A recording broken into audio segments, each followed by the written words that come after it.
Hi there, I'm the Macabre, and I'm here to assist you today. Please like the video and subscribe to the channel before you watch it, since I know you use it to fall asleep. What time are you viewing right now, and where are you from? Relax and take a seat back. With its Gothic architecture and broken windows, the old sanatorium of the Shadowy Valley is a reminder of a time when it served as a psychiatric hospital. It is located in the middle of a mountainous area in the state of Hidalgo, and residents of the nearby towns get chills just thinking about it. Legends tell of lost souls wandering the country, and it is said that unspeakable atrocities took place there.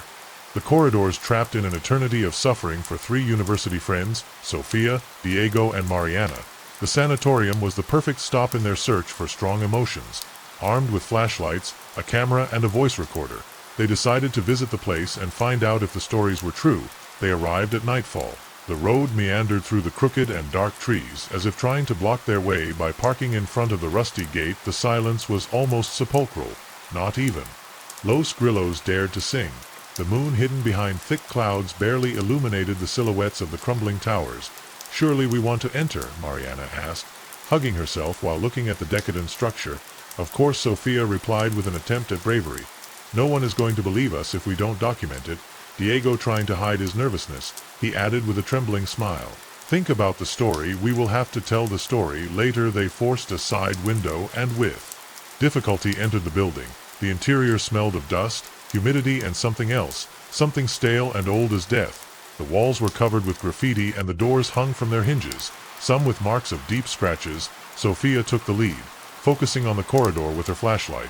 "This looks like a scene from a horror movie," she murmured with her barely audible voice. Mariana clinging to Diego's arm, he nodded with his lips pressed together. The echo of his footsteps resounded as if whoever followed him. The shadows danced in the corners projected by the shaky light of the lanterns. When he reached the main hall, an old wheelchair remained in the center of the room. The rusty metal creaked when Sofia approached to photograph him. "You hear that?" Mariana whispered, looking back. Diego shook his head, but his expression reflected uneasiness. Turned on the recorder and in a firm voice asked into the void if anyone is here. "Can they tell us their name?" A long silence followed. Then the recorder emitted a distorted click. A weak voice, but clearer, resounded outside. Mariana let out a gasp. Sofia turned pale as she reviewed the recording. "It must be static or interference," she said. Although her eyes betrayed their disbelief, determined to finish what they had started, they continued exploring. They went up to the second floor, where the patients' quarters remained almost intact. Rusty beds, threadbare sheets, and names engraved on the walls in a child's handwriting. At the end of the corridor, Diego opened a door that creaked as it ajar. It was the old infirmary. "We shouldn't be here," Mariana said. Trembling on one of the stretchers lay a black leather notebook. Sofia took it carefully, flipping through its yellowed pages. The writings described treatments without humans, electros, extreme isolation, and something else. A strange symbol was repeated between the lines, as if someone had drawn it obsessively. "This is not normal," Diego murmured, looking away. A sharp noise startled him. When they turned, they saw how a shadow crossed the corridor. An icy chill ran through them. "Let's run, please," Mariana begged, almost on the verge of tears, but Sofia, determined, insisted on going down to the basement. According to the legends, the most intense demonstrations took place there. The descent was narrow and dark. The air was heavy and stinky, as if they were breathing a gas ancient and poisonous. The walls were covered with symbols carved into the stone, similar to those in the notebook. Then they heard it, a deep growl like that of a trapped beast. The light of the lanterns began to flicker. Mariana screamed when she saw red eyes shining at the end of the corridor. A tall, hunched figure emerged from the shadows, advancing slowly towards them. "Run!" Diego shouted, pulling Mariana while Sofia tried to document it with her camera. The basement became chaos, doors that closed on their own, voices that whispered their names, and a cold that froze the bones. When they reached the stairs, they found the door locked behind them. The figure was approaching their steps, and with force. Suddenly the door was struck with a sharp bang, as if an invisible force had opened it. They came out, shot outwards without looking back. They got into the car, and Diego stepped on the accelerator, leaving behind the sanatorium of the dark valley already safe. Sofia reviewed the photographs on the camera. In each of them, in addition to the figure of the red eyes, There were other shadowy bodies and featureless faces watching them from the corners. At night, when the sanatoriums closed, the red eyes were still watching from the shadows, and the eyes were still speaking, but none of the three of them ever mentioned the sanatorium again. This narrative brought to mind the tales my grandmother used to tell me about deserted hospitals and, therefore, the lost in the mountains, places where crimes were carried out under the pretext of medical care. The idea that these structures, even after being abandoned, appear to hold on to the energy of the events that took place within them fascinates and terrifies me. Maybe they are not ghosts from the past, echoes of human suffering trapped in an eternal loop. Moreover, there is something unsettling about the idea of exploring such a place. The sepulchral silence, the graffiti and forgotten objects that tell a story without words. I have always thought that those places have a way of observing you as if they were living entities, waiting for someone to wake them up. The notebook with symbols and the red eyes make me think of ancient rituals in dark cults that find their space in the oblivion of these ruins. Curiously enough, many psychiatric hospitals of the past use symbols or coded records to mark certain patients or ritualized treatments. It is possible that this story is inspired by that mixture of real horror and urban legends. In the end, what strikes me the most is how the protagonists did not manage to leave behind what they found, as if something from the sanatorium had followed them. Perhaps there are places that never want to be forgotten and always find a way to return with you. Greetings to the members of the channel Yamale Vasquez and Jose Jesus Puga. If you want to support the channel even more, you can become a member and your name will be mentioned. When you become a member, you will have early access to videos and many more advantages. Thank you for your support. It was a cold night in November when Alex and his friends, Samuel and Jessica, arrived at the outside the ruins of the old San Rafael Sanatorium. On the outskirts of Guanajuato, the abandoned structure stood before them like a sleeping beast, its silhouette broken and its empty windows seemed to stare at them with silent contempt. Urban legends enveloped the place, stories of tormented patients and cruel doctors whose spirits still haunted its halls. Their schoolmates had challenged them to spend a night there, a test of courage that not even the brave, not even fools could refuse. "You're sure of this?" Jessica murmured, clutching her flashlight tightly. Her voice betrayed her nervousness, and then the atmosphere seemed to respond to her with a heavy silence. "It's going to be fine," Samuel said, trying to laugh, although the sound was forced. "We went in, we looked for a while, and we leave easily." Alex didn't say anything. It was he who insisted on coming, moved by curiosity and to show that he wasn't afraid of anything. However, as they approached the entrance, a chill ran down his spine. They forced their way through a broken window and slipped inside. The darkness was suffocating, and the air had a dense smell of dampness and rot.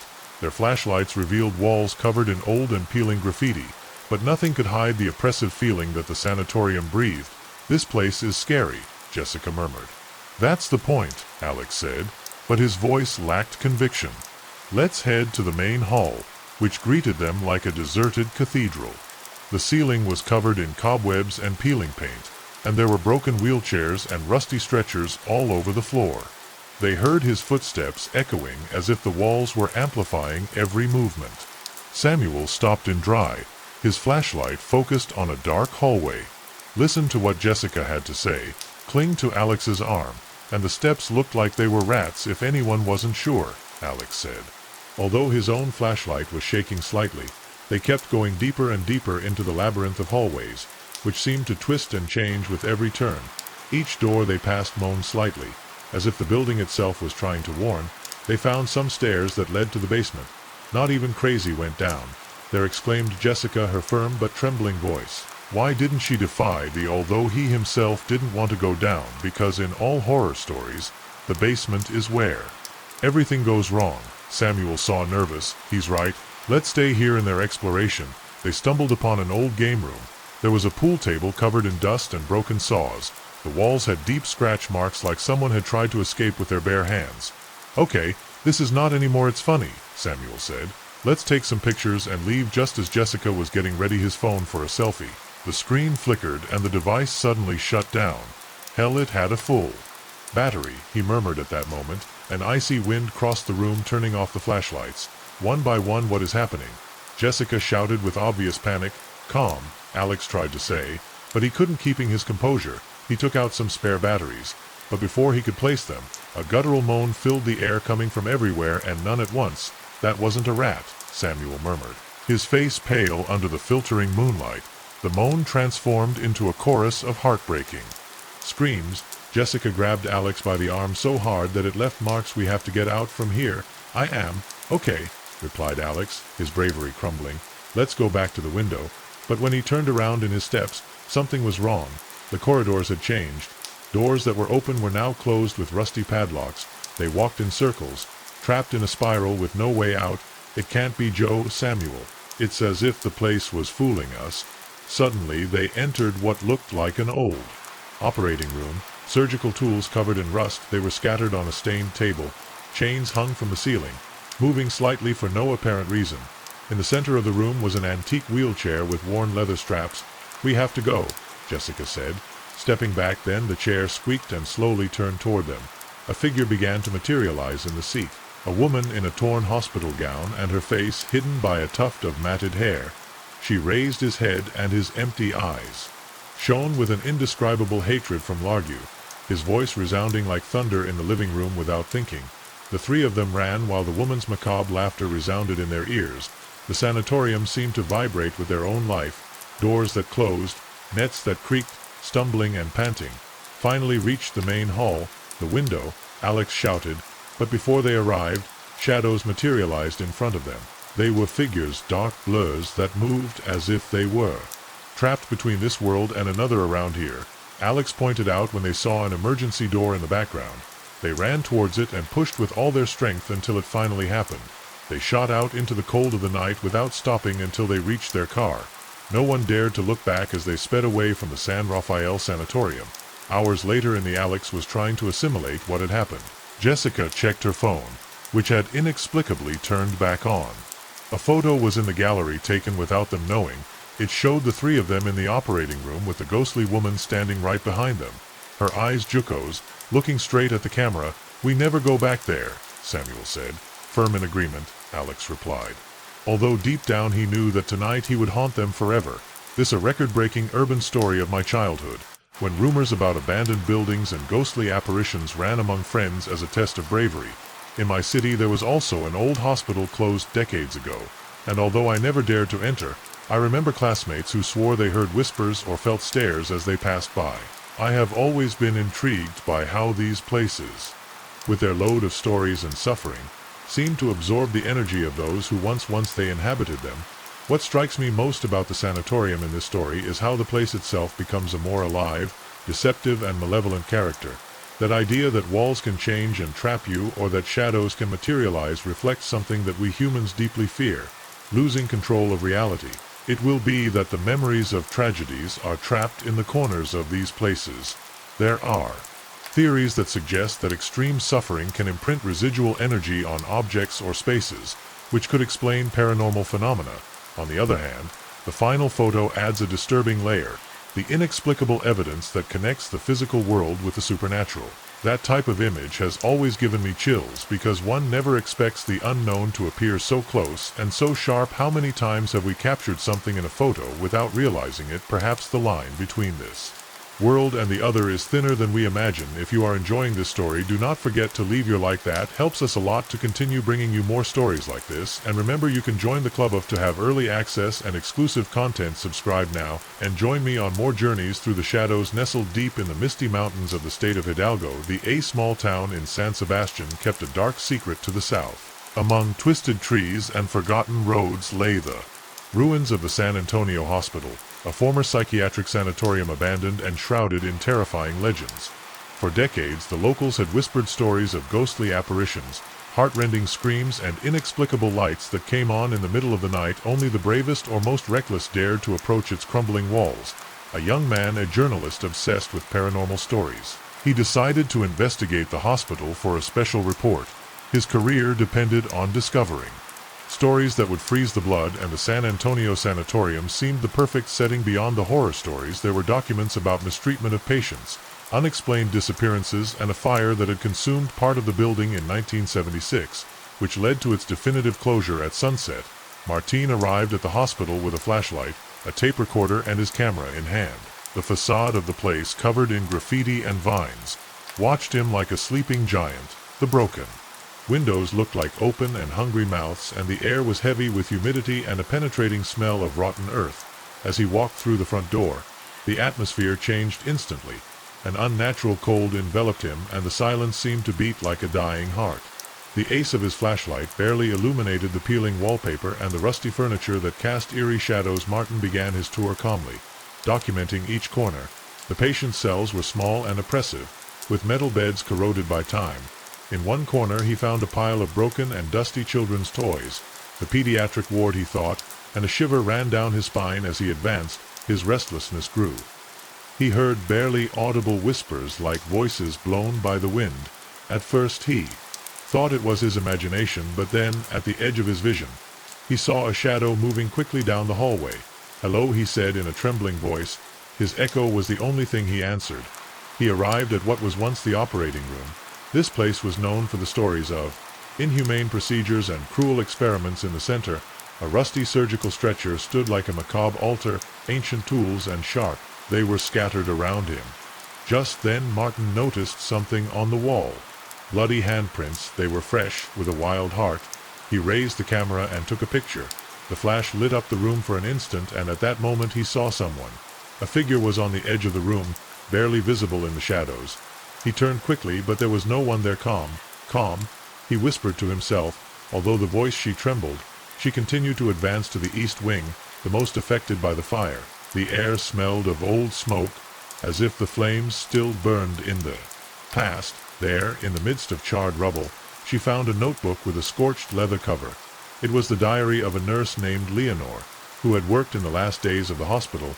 The entrances became more and more desperate, patients speaking strange languages, companions disappearing without explanation, and a shadow that seemed to move through the halls. The last page was a warning: "The shadows are alive. Call me by my name if anyone finds this. Go away. Don't let them catch you. The hospital is cursed." A rumble upstairs jumped them out, swallowed hard, and climbed the wooden stairs that creaked with every step. At the end of the hallway, entered a room where an old wheelchair was slowly spinning as if someone had just used it. Suddenly the door slammed shut. Martin's flashlight began to flicker, and an icy temperature enveloped him. A low, guttural growl emerged from the darkness as he turned around. He saw a woman in a torn nurse's uniform. His eyes were empty and his mouth open in a silent scream. Martin stumbled backwards and fell to the ground as the figure advanced towards him. He managed to get on. He stood and ran as fast as he could. He followed the sound of footsteps behind him, but he dared not turn around.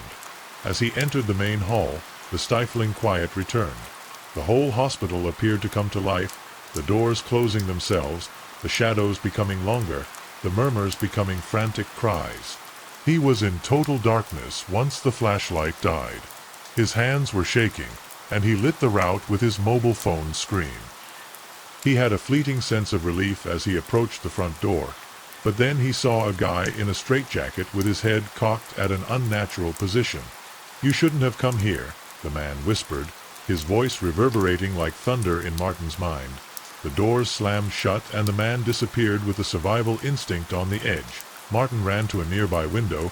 He hit the saw with all his strength until he broke it and fell on the wet grass outside. Injured and trembling, he got up and ran to his car without looking back. As he started and sped away, he saw in the rearview mirror how the hospital was still standing with some windows shining with a spectral light. That night, while reviewing the recordings, he heard something strange, a voice that was not there when he recorded. "You can't escape." Martin deleted all the material and left the story, but the nightmares never stopped. Some nights when I woke up startled, I swore I saw a dark shadow standing at the foot of his bed. This story reminded me of the stories I used to hear as a child about abandoned hospitals and cursed places that seemed to come to life at nightfall. I have always been fascinated by how spaces can absorb the energy of what happened there, as if the walls kept echoes of suffering, fear, and the desperation of those who passed through them. Places like the San Antonio Hospital, involved in tragedy, seemed to transform into something more. As if time could not erase what happened there, I am struck by how Martin, despite his courage or ambition, faces what clearly many would avoid. If the ghosts of the hospital were not merely hallucinations, perhaps they are pieces of the souls that are still imprisoned there, frantically trying to be heard or, worse, to exact revenge. I sometimes believe that those who seek the paranormal are actually called by these presences, as if they themselves desired to be found. However, the thought of the voice that crept into the recordings, "You can't escape," makes me uneasy. That one strikes a chord with a lot of urban legends, as if the paranormal may follow us around the streets in addition to haunting us in areas that are cursed. Where we go is a disturbing reminder that sometimes terror doesn't end when we leave the place behind, but accompanies us in the darkness of our own minds. It began on a frigid November night. Emma Lozano, an investigative journalist known for her ability to unearth the most chilling truths, was driving down a lonely road on the outskirts of Hidalgo, her destination, the San Isidro Sanatorium, a former psychiatric hospital shrouded in legends of tragedy and horror. The sanatorium had been abandoned more than 50 years ago, and its dark history made it the perfect setting for his last report on Mexico's most haunted places. Built in the late 19th century, the San Isidro Sanatorium had a grim reputation for its brutal methods of treatment. Forced isolation, electro, and the mysterious disappearance of patients had contributed to its legacy of terror. Rumors about experiments carried out on the mentally ill added a nightmare air to the place. The locals claimed that the sanatorium was cursed, but Emma, skeptical, dismisses these stories as mere superstitions. As she approached, the silhouette of the building appeared in the cold light of the full moon. The Gothic-style structure stood imposing, with its pointed towers and windows like dark eyes. Emma parked her car in front of the rusty bars, her breath forming clouds in the icy air. Armed with her camera, flashlight, and tape recorder, she crossed the threshold with footsteps rustling on frost-covered leaves. The front doors worn by time, they opened with a deep groan. Inside, the air was permeated with mould and decay. Graffiti and peeling paint covered the walls, but vestiges of her macabre past persisted. Rusty stretchers, broken bindings, and patient files scattered across the floor. Emma lit her flashlight. His light cuts through the suffocating darkness. "They say that here the screams never ceased," he murmured, recording his voice on the recorder. Each room he explored told a story of abandonment and suffering. Beds with rotten mattresses, overturned furniture, and walls marked with messages of despair increased his restlessness. In a corner of the corridor, Emma found a diary. The leather notebook was surprisingly well preserved, its pages full of orderly calligraphy that belonged to a patient named Margarita. "They come at night, they talk in whispers, but their eyes burn like embers. They are not human." In a loud voice, a metallic noise resounded from the building. Paralyzes. The flashlight trembled in her hand as she scanned the empty hallway. "Hello, there is someone there." Her voice bounced off the walls, silence attributing the noise to some animal. Emma continued, although her heart was beating faster and faster. She decided to go down to the basement where, according to rumors, the isolation ward was located. There they had locked the most disturbed patients in cells and minutes and dark for weeks on end. While I descended the rotten wooden stairs, the air became colder, almost unbreathable. The basement was a long, silent corridor with iron doors on both sides. Emma looked out into a cellar. The walls were covered with words like "help," and "there is no." Her tape recorder picked up a faint sound, a long, heartbreaking wail that was growing. "Who's there?" Emma asked, her broken voice. The lament stopped, followed by a deadly silence. Instinct told her to get out of there, but her determination to discover the truth kept her steadfast. At the end of the corridor, in the last cell, she found a medical chair with leather straps around it. Symbols etched on the floor seemed to form a ritual. Took out her camera and took some pictures, feeling something invisible watching her. Suddenly her flashlight flickered and went out. "No, no, now," she whispered, trying to change the batteries. Darkness enveloped her when she managed to turn it on again. She saw him, elongated and distorted figures. They looked human, but their limbs were unnatural and began to move towards her. Emma ran up the stairs in fits and starts, while the aurochs and footsteps they rumbled behind her. The sanatorium seemed to come to life. Guttural laughter, doors closing, and distant screams followed her at every step. When she reached the main entrance, she discovered to her horror that the doors were closed. "Let me out," she screamed, knocking in despair behind her. One of the figures approached. Her face was a majo of suffering, her eyes two unfathomable voids. Emma threw her flashlight and ran to a nearby office, tearing the door off with a filing cabinet.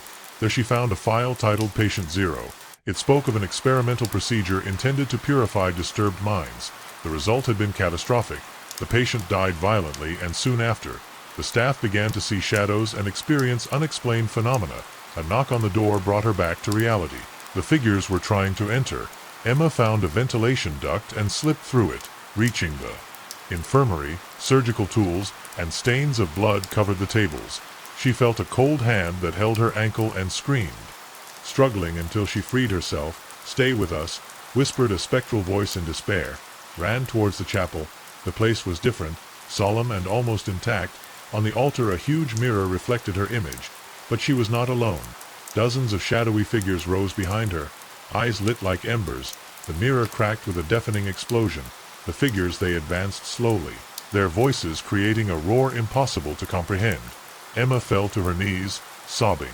Suddenly a reaper light filled the chapel, the shadows wrecked. Emma looked up and saw a priest, a luminous and peaceful figure standing at the altar. "You must go," she said in a firm voice. "They are bound to this place, but you can still escape." The doors of the chapel opened, and a moonlit path appeared. Emma ran without looking back. When she finally got to her car, she looked in the rearview mirror. The sanatorium was still there, her dark silhouette under the moon with windows that seemed to look at her. Days later, when she reviewed her recordings, she heard voices and laughter that she did not remember. Her photos showed impossible shadows. Although terrified, she knew that she had captured something extraordinary.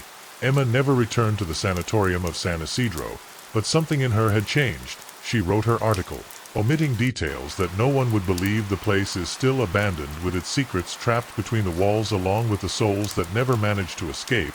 This story made me think about how terrifying abandoned places can be, not only because of their stories but because of what they evoke in our minds. I once visited an old hospital closed, and although I knew that there was no one there, each shadow and each sound seemed to come to life. It is impressive as our mind. Emma's story also leads me to reflect on the obsession of some journalists and urban explorers to discover the unknown at the cost of their own sanity or safety. Sometimes it's best to keep doors closed because what's behind them might not want to be found.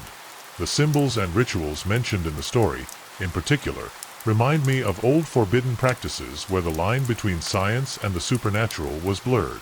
I wonder how many times experiments like the one with patient zero released something that shouldn't have been there.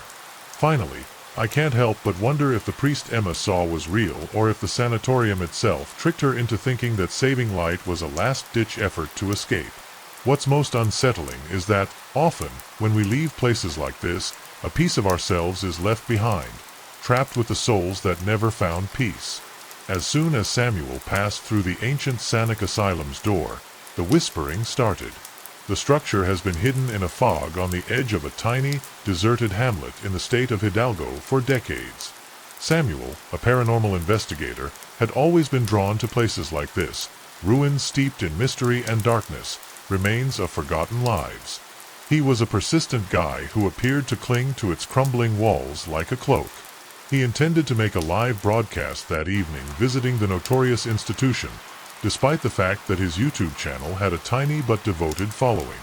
Above the arched entryway, the structure was intimidating, with fading lettering barely writing San Isidro Psychiatric Hospital, a brick facade covered with moss and aged from years of neglect, vines clinging to the walls, and dried branches that seemed like claws clawing the shattered windows.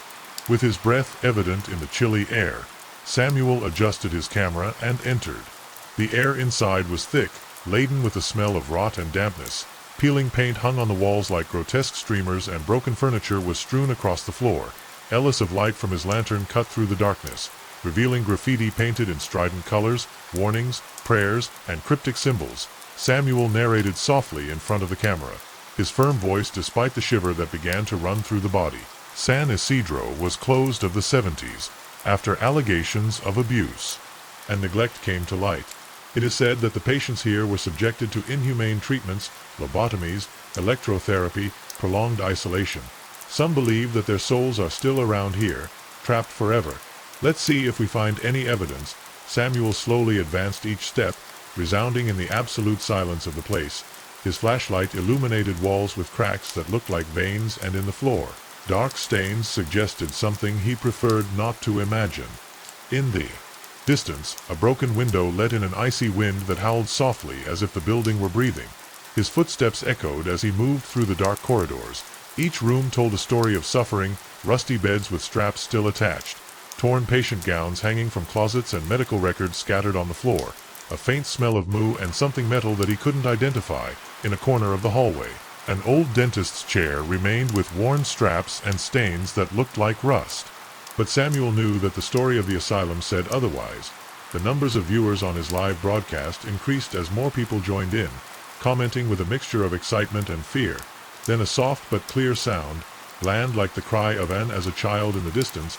Samuel stopped in secco, his flashlight trembling slightly in his hand.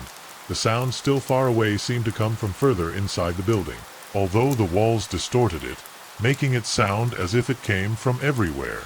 "They heard that," he whispered, directing the camera to where the sound seemed to be coming from. The chat exploded with messages.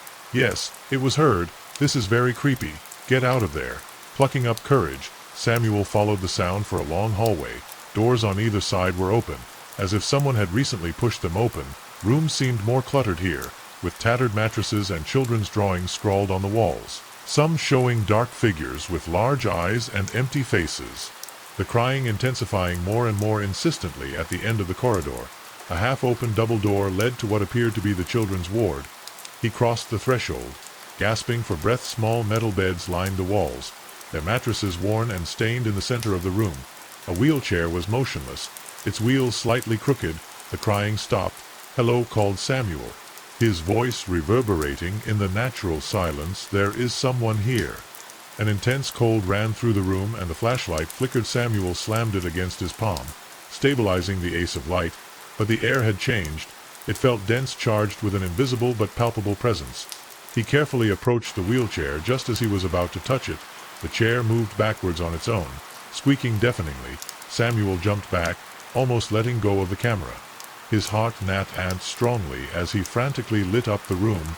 There was no one. "Don't invent it. Get out of there. What's going on?" Samuel managed to control his breathing and noticed something strange on the floor. Under a bed, a piece of yellowish paper protruded. He bent down to pick it up. It was a drawing. A small child standing beside a tall, hunched figure hovering over him. The shadow had an elongated face, with a distorted smile, and empty eyes. At the foot of the drawing, scrawled in children's letters, a word paralyzed him: Margaret. His lantern trembled again, and a thunderous noise echoed in the hallway. I've always thought that abandoned places, especially those with a history as dark as an old asylum, retain something of their past. It's not just the echo of the stories we know, but the energy of everything that happened there, as if the walls could hold secrets. It's impossible not to imagine what those rooms must have seen. People trapped in their suffering, subjected to inhumane treatments in the name of medicine. Perhaps it is not the ghosts that scare us, but the reflection of human cruelty that is still felt living in these places. The part of the drawing of the child and the hunched figure made my hair stand on end, reminded me of something I once read about tulpa, entities that, according to some beliefs, take shape from our own fears and thoughts. If you think about it, a place like the San Isidro Asylum is the perfect breeding ground for something like this. Years of suffering, accumulated fear, and the human mind interpreting the unknown. Sometimes what we hear or think we see can be a real echo of trapped souls or something we have brought with us without realizing it. The rain fell relentlessly, hitting the cracked pavement of a forgotten road that wound between dark hills and twisted trees. At the end of that desolate road rose the ruins of the La Cumbre del Silencio Sanatorium, a rueda structure that had been abandoned more than 40 years ago. Its silhouette cut out the blackness of the night like the irregular edge of a knife wrapped in BR and decay. The place had been for decades the center of local legends, rumors that spoke of shadows that wandered in the corridors and screams that could be heard in the early mornings. But no one confirmed it. It was just a forbidden place where the brave played to challenge the supernatural. Julian Martinez, a history professor at the University of Querétaro, did not believe in any of that. He had been masking myths and urban superstitions in his classes and lectures for years. For him, the summit of silence was another invented story, one more page in the book of popular fantasies. However, that night he was right in front of the iron bars of the sanatorium with a flashlight, a digital recorder, and the stubbornness of a skeptic determined to find the truth pushed open the rusty door that he groaned with a heart-rending creak as if the place itself exhaled a warning. Julian paused for an instant, adjusting the ace of his flashlight. The light cut through the dense fog, illuminating the path covered in mud and undergrowth. The air was permeated with the smell of damp earth and something else, an aroma rancid AP rottenness. Before him the sanatorium stood imposingly, Its main entrance resembled the mouth of a sleeping creature. Built in the 1920s, it had been at one time a refuge for the disturbed, as old pamphlets announced, however. The decades turned it into a place of tortures disguised as treatments, unexplained disappearances, and deaths that were never thoroughly investigated, finally closing its doors in 1978 under circumstances as murky as the stories that still did not surround. Julian crossed the threshold and entered the main hall. The sound of his boots resounded in the silence like a gunshot. The air inside the building was colder, almost freezing. The light of his flashlight revealed the peeling wallpaper and graffiti that decorated the rotten walls. Phrases such as, "Get out," "Vanos," and "Get out" were scrawled in. Irregular letters written by desperate hands in times impossible to pin down. He advanced. It seemed like a reminder of the forgotten existence of the sanatorium. The remains of overturned chairs, rusty filing cabinets, and spilled medicines formed a scene of abandonment. Julian bent down when he saw an old medical file thrown in the dust. The label on the cover was yellowed, but the name was still legible, Leonore Castill, and an annotation that read "Violent Delusions, Dangerous Subject." Before he could read a noise any more slightly made him raise his head, a dragging like footsteps that slid on the floor a few meters from him. Julian froze. His hands held the flashlight tighter. "There's someone there," he said aloud in his calm tone. His pulse was pounding, but there was no response from the corridor. Only a heavy, almost tangible quiet. Julian shook his head and pushed himself onward, dismissing the sound as a figment of his mind. The names on tiny metal plates were still there, and the doors of the rooms on each side of the hallway were open, some hanging on their hinges as if they had been forced there years before. Although time had almost completely erased the letters, he arrived at what was once the common room, a large space where the walls were decorated with worn murals of country landscapes. The paint slipped like tears, creating distorted shapes. In one corner was an old piano, one of those that had been pried in better times. The wood was black and cracked, but the keys were still distinguishable under the layer of dust. Julian approached, stretching out his hand, almost unwillingly, but before his fingers touched the instrument, a single note resounded, clear and penetrating, as if someone had pressed a key from beyond. He jumped back, pointing out the flashlight to the piano that remained motionless. His breathing was rapid, and he felt his skin stand on end. "There are no ghosts here," he muttered, trying to calm himself, but the temperature around him dropped suddenly. The vapor of his breath became visible, and then he felt it, the unmistakable sensation of being watched. He turned sharply, directing the lantern to the other end of the room.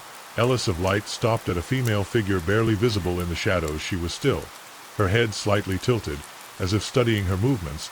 "She needs help," Julian shouted, trying to sound authoritative. Although his voice trembled a little, the figure did not respond. He just stood there motionless, but before he could take another step he disappeared, dissolving like smoke in the darkness. Julian swallowed saliva, feeling the cold sweat run down his back. His fingers trembled slightly as he held the digital recorder he carried in the pocket of his jacket. "Possible sighting," he murmured in a low and broken voice. "Female figure does not respond. Disappears when he focuses on it." The echo of his own voice seemed to multiply in the empty room, as if the walls whispered his words back. For a few seconds, everything remained in absolute silence. A silence so thick that even the beat of his heart lay in his head. However, the instinct of a rational teacher impelled him to continue. "It is nothing more than a shadow," said, as if he were convincing himself. "Perhaps an optical effect. The mind plays tricks." While still looking at where the figure had disappeared, Julian crossed the room, illuminating every corner with a flashlight. The light flickered from time to time, as if it was about to begin to fail, even though he had replaced it. Before going out to the back, he found a half-open door that led to a new corridor. The atmosphere was even more oppressive. Every step it took reverberated in an endless echo, as if someone else was following it at the end of the corridor. A rusty metal plate indicated the next place, infirmary. Julian pushed the door cautiously, and a high-pitched screech made the place shudder. It looked like a sanctuary of abandonment. The stretchers were arranged in messy rows, covered in dust and dark stains. At the back, a metal shelf still held some glass jars filled with coagulated and opaque liquids. Julian focused on one of them with his flashlight. He couldn't help but feel nauseous when he made out the contents, teeth hands floating as if they were forgotten pieces of some macabre ritual. "What the hell?" did he murmur, taking a step back. At that moment, he heard a deep, low, and guttural sound emanating from a corner of the room. The spotlight revealed the source of the sound, an old wheelchair with slowly rotating wheels. The chair was in the exact spot where a shadow had fallen, but no one touched it. For decades, Julian had felt a chill run through his whole body. He took a deep breath and forced himself to move. Common sense told him to leave that cursed place, but his curiosity was still stronger. He approached the shelf and noticed a dusty notebook bound in blackened leather. When he opened it, he saw notes handwritten, in irregular and frantic handwriting. The text was a mixture of medical reports and disjointed sentences, almost as if someone had written it in a state of trance. Patient 24, severe regression, refuses to speak, sunken eyes, empty gaze, hears voices on the walls. The solution will be applied at dawn. They must never come out. The last sentence was underlined several times so strongly that it had pierced the paper. They must never come out. Suddenly a draft of cold air hit the room and the pages of the notebook shook violently. Julian's flashlight flickered twice and went out completely. The darkness was immediate and total. Did not exclaim. Julian, hitting the flashlight against his leg, trying to get it back, but he did not respond. He took out his phone looking for the flashlight function and turned it on with trembling hands. The dim light illuminated only just enough for him to he looked around him. The wheelchair was no longer in place. It was right in front of him. This isn't real, his voice cracking, but then a dozen silhouettes appeared in the shadows. They were blurred humanoid figures, still as if they were studying him. The shapes had no faces, only distorted outlines that seemed to tremble as the light from the phone tried to focus on them. Julian's pulse ran wild. He backed away with clumsiness, colliding with a stretcher and throwing the old notebook to the ground. The murmurs began to invade the silence, at first soft as his leaves, but little by little they became clearer. You shouldn't have come. You can't leave. Listen to what we did. The voices overlapped, resounding on the walls, and inside his head Julian felt that his legs did not respond. Fear had him paralyzed. Finally he gathered strength and ran to the door, pushing her with all his weight. The hallway he came back to was different. The walls were clean, the lights on, and the smell of disinfectant replaced the rot. It was as if he had gone back in time. What the hell, he babbled, unable to understand what he saw. From the other end of the hallway, a man appeared walking towards him, wearing a white coat like a doctor and a mask that hid his face. His steps were slow and methodical, and in one hand he held a syringe dripping a dark liquid. You shouldn't be here, said the man in a calm but cold voice that echoed throughout the room. Julian wanted to scream, but no sound came out of his throat.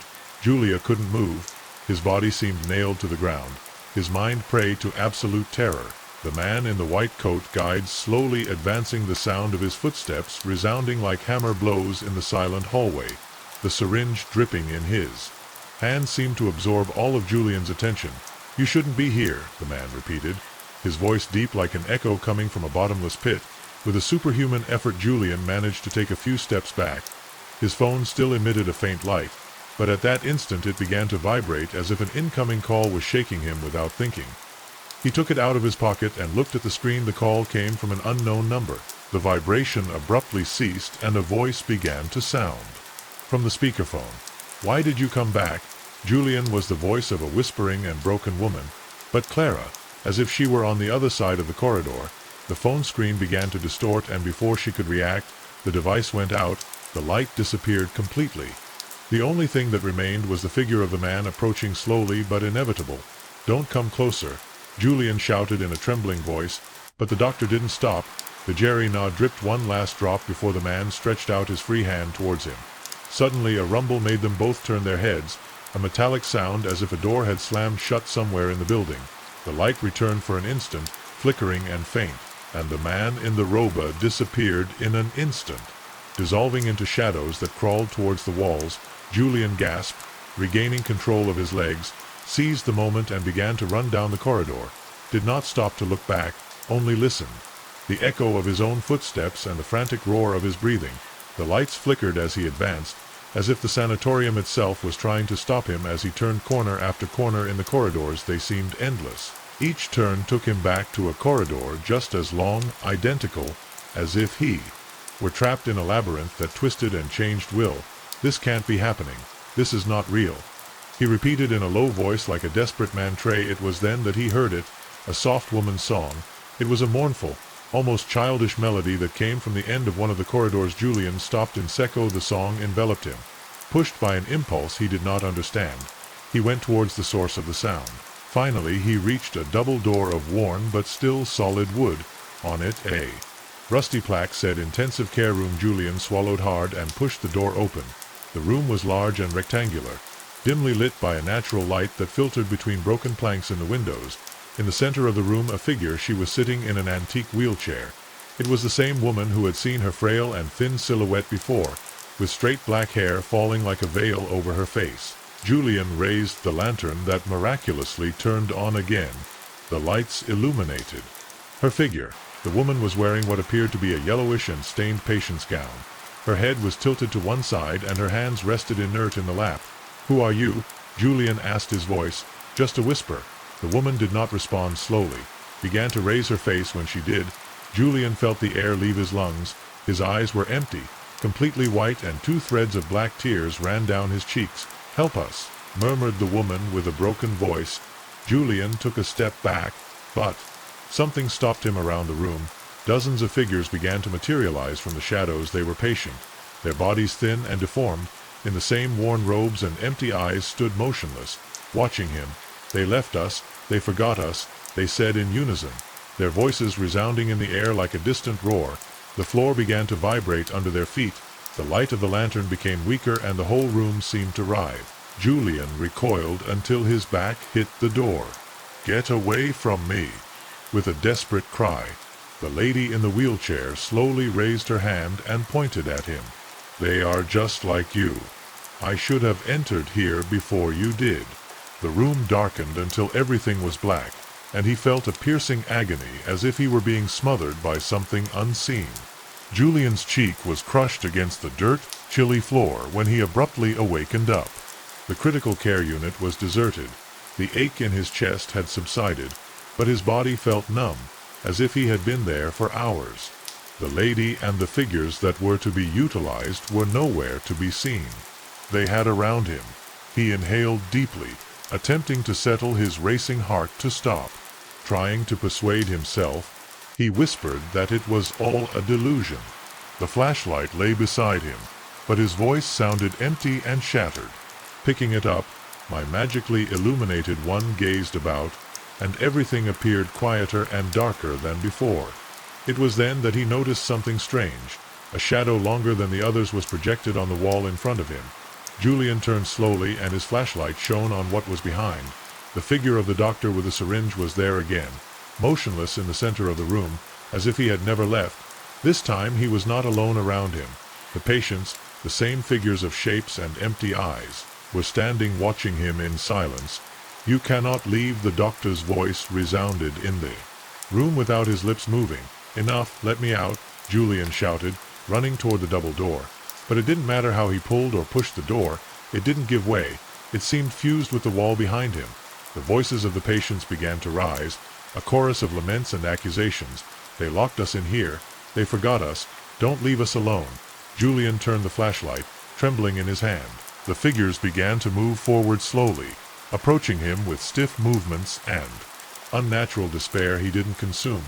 He frantically looked for another way out, but there was nothing. Then something in his mind clicked. "This is not real." He whispered more to himself. "This is just a bad dream. They are not real." But the figures kept getting closer, and the air in the room became unbreathable, so dense that it was like inhaling liquid lead. He suddenly felt a strange heat in his chest. He looked down and saw that the recorder that he still carried in his pocket emitted a faint sound, a distorted crack, as if he were picking up something. The recorder began to play the voices. "Help us. Don't leave us here." The sound increased, mixing with the roar of the figures around him. Julie squeezed the recorder with all her strength. "I'm not responsible for you. I didn't do this," she shouted. The floor began to shake. The walls began to crack, and a deafening roar shook. The figures shouted in unison, and the light of the flashlight burst into a blinding flash. Everything vanished when Julian opened his eyes again. He was lying outside the sanatorium, right in front of the rusty bars. The sky was still covered with black clouds, and the rain was falling hard, soaking his body. His flashlight was broken, and the recorder rested next to him. Completely useless, he sat up slowly, feeling his legs weak, as if as soon as he could stand up. He looked towards the building. The sanatorium was still there, dark and in ruins, but inside it seemed different, an absolute silence enveloped him, as if the place had been empty or satisfied. Without looking back, Julian stumbled to his car, starting the engine with trembling hands. He left the sanatorium at full speed, without stopping even to catch his breath. Days later, sitting in his office at the university, Julian reviewed the material that he had managed to recover. The recorder was burnt and the flashlight did not work, but on his phone a single audio file had been left intact, although he would swear that he never recorded it. When he played it, an indescribable cold ran through it. It was the sound of voices. "Why did you come back? You can't leave. You should have entered at the end of the file." Just before it was cut off, a last voice was heard, clear and calm, the doctor's voice. "See you soon, Julian." Julian closed the file suddenly and turned off the phone for entire nights. He couldn't sleep sometimes. When the wind blew hard or the rain hit his window, it seemed to him, listen, the echo of those voices always said the same thing: "Don't forget us." No one set foot in the sanatorium again. The Camber del Silencio weeks later was demolished, but the rumors persisted. The nearby inhabitants assured that on the darkest nights whispers were heard that the wind brought from where the building used to be. Julian never spoke of the place again, but something in his eyes changed forever, because he had understood a truth that was impossible to ignore. There are places that do not want to be discovered. The figure of the doctor with a syringe is particularly disturbing. It makes me think of those inhumane treatments that were applied in the name of science, such as lobotomies and electroshocks. The most terrifying is that in places like these, the line between the human and the monstrous is blurred. I imagine Julie facing not only the supernatural, but also the vestiges of a system that preferred to hide the weak and sick, condemning them to oblivion. Finally, the echo of the voices asking for help or warning about not entering is something that resonates deeply, and if in those abandoned spaces there is somehow a conscience, they may not be ghosts in the traditional sense, but memories that refuse to disappear. Places like this seem to remind those who visit them that there are Dolores that are never fully buried, and that sometimes it is better not to try to dig up the others. Thank you for joining me on this tour full of stories. If you liked it, leave your like and subscribe to not miss more horror stories, and remember, in the description you will find links to everything you need. Our official store, the Members Club for early access and exclusive content, and much more. I am the narrator, and we will see each other very soon in the shadows. I have a story that I need to tell, although I admit that I still have a hard time talking about it. What we experienced that night is not something easy to explain, let alone forget. This happened in January 2024 in a rural area near Guadalajara, Jalisco. I prefer not to reveal my name or that of the people involved. I don't want my story to be known or have an impact on our lives, but I can say that it all happened in an old cabin that belonged to a good friend's father. I'm 27 years old, and I've always been an active person with lots of energy. Being a martial arts instructor has kept me in shape and with quick reflexes, which definitely helped me survive that night. It all began simply enough. I left work like any other day, went to train a little at the academy, and at the end, my friend Ricardo invited us to spend the weekend in a cabin outside of the city in a small town called San Antonio de los Arcos. The plan sounded ideal: peace, quiet, and a good barbecue with friends. In addition to Ricardo and I, my wife Sophia, 2 other friends, Andrea and Marcos, would also go. Everything was planned. The next day we left early, loaded the car with provisions, and took the road. The journey was not and before noon we were already in the cabin. It was a rustic place surrounded by leafy trees and with a small river that ran a few meters away. It seemed the perfect place to disconnect from the hustle and bustle of. When we arrived, we unloaded everything, turned on the grill, and began to prepare the meat. Ricardo took the opportunity to invite an old friend of his, a man I will call Joaquin, who lived in a small house near there. In the middle of the afternoon, Joaquin arrived with a bottle of artisanal tequila under his arm and an expression that, although friendly, hid some concern between laughter and anecdotes. The afternoon flew by, however. At the end of the afternoon, night fell. Joaquin stopped smiling as he poured us a round of tequila. His voice lowered his tone, and he said, "You shouldn't stay outside too long when it gets dark. Lately strange things have been happening around here." We all look at him curiously. He continued, "Some animals have turned up dead, completely dry, as if something had sucked all their blood. I've even heard strange screams in the bush. I don't know what it is, but whatever be it, not alone." The tension was immediately felt in the air. Andrea let out a small nervous laugh, but no one else said anything. Joaquin looked at us one by one and then added, "If you hear something strange tonight, don't go out." The silence was uncomfortable. Finally Joaquin said goodbye and returned to his house. We tried to regain the good spirits, but the atmosphere had changed. The flesh no longer tasted the same. The laughter was fading, and little by little each one was looking for shelter inside the cabin around midnight. Sophia and I went to bed. Marcos and Andrea did the same, while Ricardo decided to stay in the living room watching a movie on his phone. For some reason he couldn't sleep. There was a strange ringing in my ears, and every little noise from outside made me jump. I don't know how long it was, but at some point I heard something that my blood froze, a scream, a high-pitched, terrifying scream coming from outside. I sat up suddenly on the bed and saw that Sophia was also awake, her eyes wide open. "You heard that?" she whispered in a trembling voice. I nodded. I got up slowly and went to the window outside. Everything was dark, but the branches of the trees were swaying violently as if something big was moving between them. Suddenly we heard another noise, this time much closer, a sharp blow against one of the walls of the cabin. Then a prolonged scratch as if something was scratching the wood. "Ricardo," I shouted from the room. He answered almost immediately. "What's going on?" Marcos and Andrea also left their rooms. We were all together in the hallway, looking at each other with fear painted on our faces. "I'm going to go out and check," Ricardo said decisively. Sophia didn't shout. No, but he had already taken a flashlight and was opening the front door outside. The air was heavy and dense. Ricardo's flashlight lit the way, but the light barely made it through the darkness. We all followed him closely, some armed with makeshift sticks and an old machete we found in the cabin. We hadn't gone more than 20 meters when we saw him on the side of an old tree. Something was moving slowly. It was a hunched silhouette, with long, thin arms that almost touched the ground. Its eyes, two yellowish dots, staring at us with an inhuman intensity. "What the hell is that?" Marcos whispered. The creature made a guttural noise, something between a growl and a high-pitched screech that made our skin crawl without warning, began to move towards us with surprising speed. "Run!" I screamed with all my might. We ran as if our lives depended on it, because in reality that was how it was. The creature advanced with a speed impossible for its limbs, so long and thin. We could hear its strides and that guttural and harsh sound that it emitted while chasing us. Close at the door, Ricardo shouted as we entered the cabin. Marcos was the last to cross the threshold, and with all our strength we pushed a heavy table against the front door. We looked with difficulty. Our hearts beat like drums inside our breasts outside. The silence, it was present for a few seconds, but it was interrupted by the noise of something scratching the wood. "It's trying to get in," Andrea asked with tears in her eyes. "Calm down," I all said, trying to control my own trembling voice. Maybe he's just curious." Ricardo shone his flashlight on one of the windows, and then we saw him again.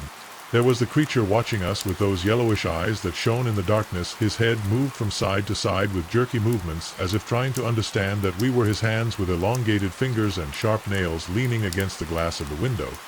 "He can't enter, right?" Sophia exclaimed, clinging to my arm. "Everyone on the ground, turn off the lights," I ordered in a low voice. We threw ourselves on the floor, remaining in absolute silence. We could hear how the creature moved around the cabin, knocking lightly on the walls and scratching the windows with those horrible claws. Time seemed to have stopped.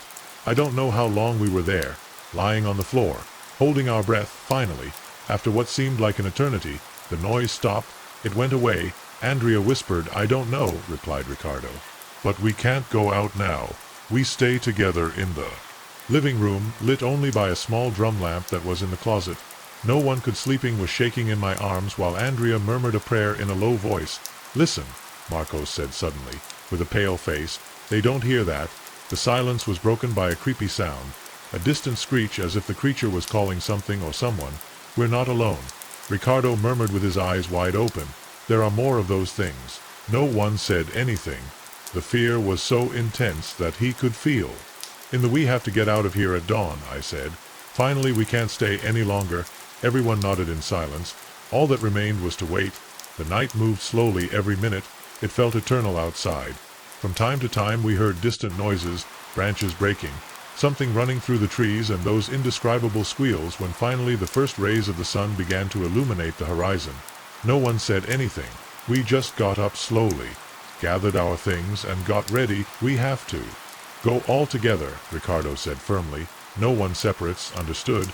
We nodded, and armed with machetes and sticks, we opened the door outside. The morning light made everything seem safer, but the air still felt heavy. We rushed to the cars. The footprints in the mud were deep and strange, as if several creatures had been walking around the cabin during the night. Hurry up, I shouted, but just as we were about to get into the cars, a noise made us stop. It was a low, guttural growl coming from the forest. We stood paralyzed, looking into the thick trees. Out of the shadows we saw a tall, hunched figure move. It was the same creature as the night before, but this time she was not alone around her. 3 other similar silhouettes were slowly emerging from the forest. Get into the car, Marcos shouted. We hurried upstairs. The engine roared as Ricardo turned the key, and the tires squeaked against the mud as the car sped down the dirt road. Through the rearview mirror I could see the creatures running behind us. Their movements were fast, almost unnatural. But as we returned, the silence was heavy, only broken by our heavy breaths and the roar of the engine. As we reached the nearest town, we stopped at a small gas station. We got out of the car and looked at each other. Nobody knew what to say. Finally Ricardo broke the silence. We can't tell this to anyone. Nobody's going to believe us. In silence we bought water, cleaned the car a little, and continued our journey back to the city.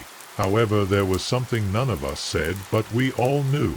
Those things were still there in some corner of the forest, lurking, waiting, and the worst of all is we knew that no matter what happened, we weren't the only ones who had had an encounter with them. The journey back to the city was silent and tense. Each of us was immersed in our thoughts, trying to process what we had experienced. Despite the daylight and the bustle of the road, we couldn't shake the yellowish eyes of those creatures or their unnatural movements from our minds. When finally we arrived in Guadalajara, we said goodbye with a few words. Ricardo left everyone at home, and we went straight to our apartment. Sofia didn't say anything for hours. She just sat on the sofa, hugging her knees with her look lost. I couldn't speak either. Every time I closed my eyes, I saw that figure hunched over in the darkness, looking at me from the shadows. That night no one slept. The next day I woke up with unbearable pain on my chest. When I checked in front of the mirror, I noticed something that froze my blood. 3 deep marks like scratches ran down my torso from top to bottom. The wound seemed to have been infected. The area around it was red and throbbing. My God, Sofia exclaimed when she saw them. We have to go to the hospital. In the hospital. The doctor who treated me examined the wounds carefully. What happened to you? He asked with a frown. These are not wounds common. They seem to be made by claws. I was silent. I couldn't tell him the truth. It was an animal, I lied. We were in the field and something attacked us. The doctor didn't seem convinced, but he didn't ask any more questions. He prescribed antibiotics and asked me to come back if the wounds didn't get better. In a few days back home, I received a message from Ricardo in the group we had created to plan the trip. They are fine. They have noticed something strange. Since we came back, I replied that yes. Everything was quiet, although it was clearly a lie. Sofia and I hadn't slept, and the atmosphere in our apartment felt heavy, almost oppressive. A few days later Marcos called us. His voice sounded tense, nervous. Andrea is not well. She says that she hears things at night like whispering outside the window, and the worst thing is that I hear them too. My skin crawled. Al listened to that, because although I hadn't mentioned it, Sofia and I had also heard strange things in our apartment during the last few nights, soft noises like scraping nails coming from the window of the room.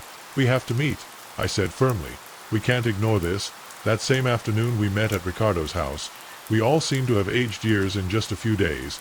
Andrea had deep dark circles under her eyes, and her hands trembled slightly. Marcos didn't stop looking out the window, as if I expected to see something out there. This didn't end that night. Ricardo said, breaking the silence, whatever we saw out there, it didn't. Go on, it can't be, he whispered. Sofia, we're in the city. For God's sake, how is it possible? I don't know, Marcos replied. But since we came back, I feel like something is watching us. Andrea, she started crying softly. Last night I saw something in the window. She was standing there looking at me. I thought that was my imagination, but then I heard that screech again. The air in the room became dense. We all knew those creatures had mocked us in some way, and now they were following us. We have to go back, I finally said, breaking the silence. You're crazy, Sofia shouted. We can't go back to that place. We have to, I replied firmly. We can't live like this, in constant fear. Maybe if we go back we'll find something to help us understand what happened, or maybe close this once and for all. The silence took over the room. Finally Ricardo nodded. It's okay. But we won't go alone. We'll get ready. This time 2 days later we were back on the road to the cabin. This time we were better prepared. We carried machetes, high-powered flashlights, provisions, and a couple of firearms that Ricardo had gotten from an acquaintance. The atmosphere was different. This time no one spoke. You could only hear the roar of the engine and the wind hitting the windows. When we reached the cabin, the place seemed darker, colder. The footprints were still there, etched in the dry mud. The windows were scratched and the front door had deep claw marks. "This doesn't look good," Marcos murmured. We entered carefully, shining our lanterns in every corner. The place was exactly as it was we had left him that morning. There was a strange smell in the air, something like sulfur or rotten meat. "Let's check the surroundings," Ricardo said. "We have to find something. Something that helps us understand what we saw." We split into pairs. Ricardo and Marcos went to the river, while Sofia and I checked the little forest behind the cabin. The silence was sepulchral, every rustle of the leaves under our feet made me jump. "You heard that?" whispered Sofia. I stopped and dry. Somewhere in the distance I heard that same high-pitched screech that had chased us that night. "They are here," I said in a loud voice. Suddenly, we heard a heartbreaking scream coming from the river. It was Ricardo. "Run!" His voice was heard through the trees. Sofia and I ran back to the cabin. When we arrived, we saw Marcos dragging Ricardo, who had a deep wound on his leg. "They ambushed us." Panting, Marcos, "They are everywhere." The creatures began to appear among the trees. Dozens of yellowish eyes shone in the darkness. I shouted.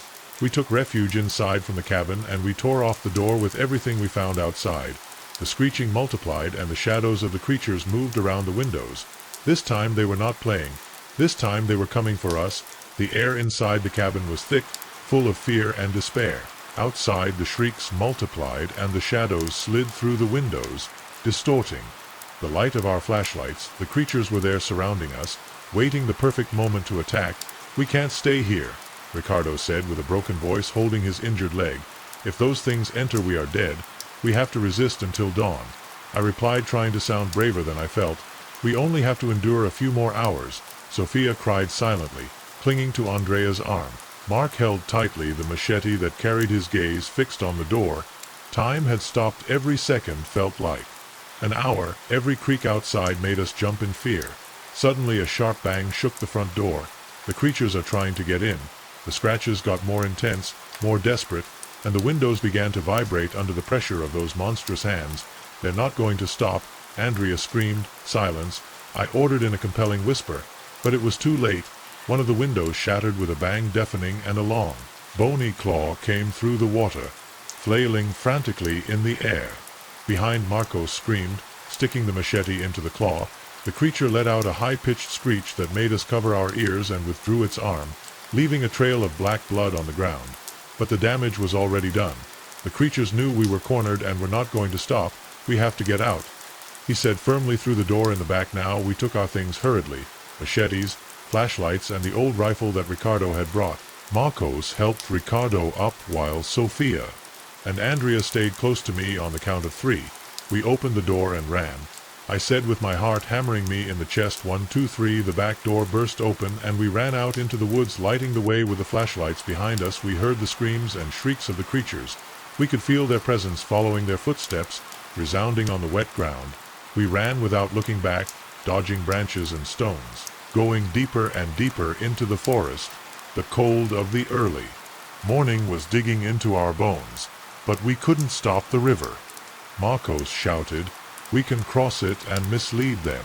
The sound of running water grew louder as we got closer. When we reached on the edge of the river, we stopped for an instant. The current was strong and the water dark and icy. It seemed like an endless abyss. "There is no time to doubt," I screamed, and jumped into water. One by one, we all plunged into the river, fighting against the current, while the creatures accumulated on the bank, watching us with those yellowish eyes full of fury. When we reached the other side, we fell into the mud, twisting and panting. I looked backwards, and I saw that the creatures hadn't crossed the river. They stood there at the water's edge, emitting those eerie screeches before disappearing in the shadows of the forest left. Sofia wondered, shivering with cold and fear. "I don't know," I replied, trying to catch my breath. "But we have to keep moving forward. We can't stay here." We walked for hours aimlessly, following the dim light that began to appear on the horizon. When we finally left the forest, "We are on an abandoned road. We are safe," Andrea exclaimed, breaking down in tears. An old truck passed by the road, and when the driver saw us, the driver stopped. An older man with a suntanned face looked at us with disbelief. "What happened to them?" he asked. "They seem to have seen himself." "Please take him," Marcos replied in a broken voice. "We don't want to go back there ever again." The man took us to a small police station in a nearby town. There they offered us food, blankets, and medical attention. But when they tried to ask us what had happened, no one could say a word. "It was an animal," Ricardo finally said with his eyes fixed on the ground. "We were attacked by an animal. We knew that no one would believe us if we told the truth. No one would believe what we had seen in that forest, what had chased us, what had almost killed us. After that day we each went our own way." Marcos and Andrea moved out of Ciudad Ricardo, closed his father's cabin, and put it up for sale. Sofia and I tried to get our lives back on track, but something in us had changed forever. Sometimes on the quietest nights I still hear those squeals in my mind. Sometimes I feel that those yellowish eyes are watching me from some dark corner. We never spoke of it again. What happened? We never went back to that place. The only thing I know for sure is that there are things in this world that can't be explained. Things that lurk in the shadows waiting for the right moment to come out, and if you ever went into a remote forest on a moonless night, remember this: you're not alone. Something is watching you. I grew up in a small town in southern Mexico called San Isidro de Las Vegas. Crosses, I never witnessed anything supernatural directly, but I always heard horrifying stories told by my parents and especially by my uncles. Of all those stories, there is one that always left me with goosebumps, a story that my uncle Sebastian lived when he was young. My family was made up of 2 uncles and 3 aunts. One of them had been adopted when she was just a baby, according to my grandmother. The mother, my aunt's biological mother, was a humble woman who, due to life circumstances, could not raise her. It was then that my grandparents took her in as their own daughter. Of all, my uncle Sebastian was the most rebellious. Unlike my other uncle Francisco, who was calm and obedient, Sebastian had an impulsive personality, and according to what they said, it was even a little problematic. It was the youngest son, the spoiled of my grandfather, who forgave him all his. Sebastian had a reputation for being daredevil, a troublemaker, and his relationship with my grandfather became more and more strained over time. The biggest problem between them arose over a vacant lot that Sebastian wanted to build himself a small house. But the real reason was not only independence. Sebastian was in love with a young woman named Elisa, daughter of a retired former commander. She was a beautiful girl, but with a complicated history. Her father was a violent and authoritarian man, known for having courage. A suitor who dared to court his daughter from the window of his house one night. After a strong argument with my grandfather, Sebastian left the house with a slamming door. The reason for the fight was the same as always: his relationship with Elisa and his desire to have that land. My grandmother tried to stop him. She begged him not to go out with that attitude. But Sebastian was blinded by anger.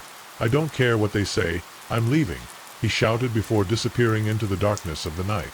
That night Sebastian walked for a long time along a lonely cobbled road that crossed the town. His destination was the house of Don Jose Villanueva, an old man who had a small bar on the outskirts just after the municipal cemetery. When Sebastian arrived, the shop was closed. He knocked on the door several times, but no one answered. He stood for a while in front of the door, feeling the cold of the night and the sepulchral silence that surrounded him. Suddenly he heard the creak of a bicycle slowly approaching down the road. The cyclist was an older man with a strange appearance. He wore an old and threadbare hat, and his clothes seemed too loose for his thin body. Sebastian watched silently as the old man stopped a few meters away from him. "Good evening, young man," said the old man in a deep voice, and paused. "Where are you going so late?" Sebastian explained that he was looking for Don Jose to buy some liquor, but that it seemed that the man was not at home. The old man smiled slightly, and a bottle of brandy from a bag that hung from his bicycle. "If what you are looking for is a drink, boy, here, I've got enough to share," he said as he unscrewed the cap of the bottle and took a long drink straight from it. The smell of the bottle was strong, almost unbearable, but Sebastian, driven by the cold and the anger he still carried, accepted the invitation for a while. They both drank in silence under the dim light of an old lantern that hung near the road. The old man seemed to know a lot about the town. He was talking about families of known surnames and secrets that no one should know.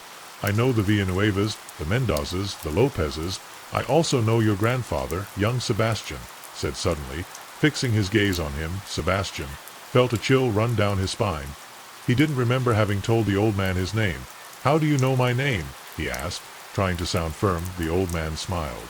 showing yellowish and uneven teeth in this town. One he always knows more than he. Time seemed to have stopped. The cold became more intense and the light of the lantern began to flicker as if it were about to go out.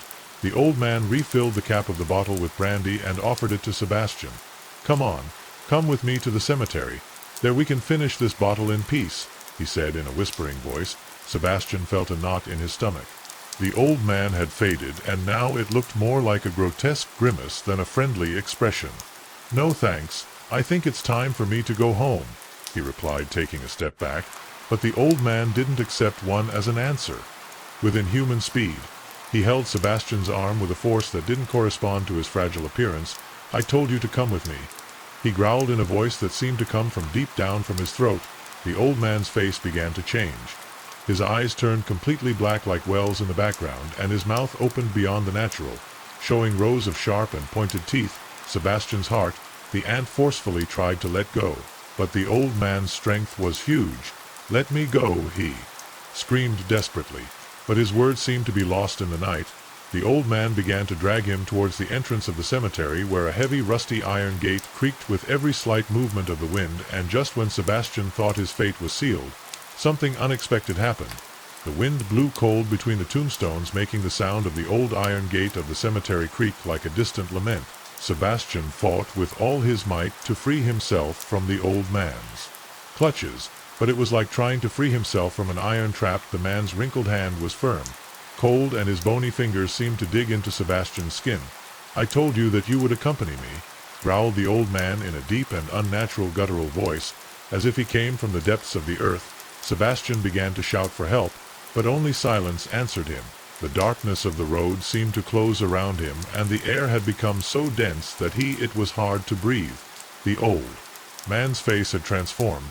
His skin was stretched and pale, with dark veins visible beneath the surface. His eyes, two black and empty holes, did not blink as he was dragged towards the cemetery.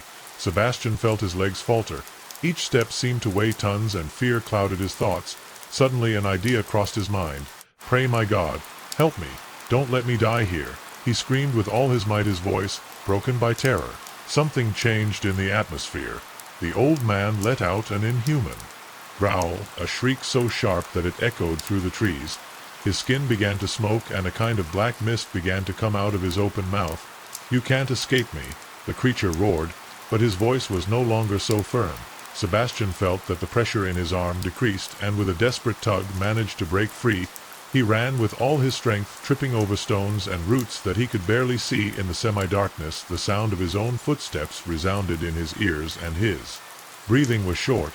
When he reached the door of his house, he knocked desperately. My grandmother was the one who opened the door. He had a rosary in his hand and eyes full of tears. "Sebastian, thank God you came back," he exclaimed, taking him in his arms. Sebastian, he didn't answer. He gently pushed my grandmother, ran to the back of the house, and locked himself in his room, sat on the floor with his back against the door, and buried his face between his knees. His whole body trembled, and cold sweat ran down his forehead. My grandmother stood in the hallway murmuring prayers and crossing herself again and again. She knew that something terrible had happened to her, his grandson, but he did not insist on asking him questions. That night, the next morning, Sebastian did not leave his room. It was days before he finally dared to talk to Francisco, who had noticed the radical change in his younger brother Sebastian. "What did you see that night?"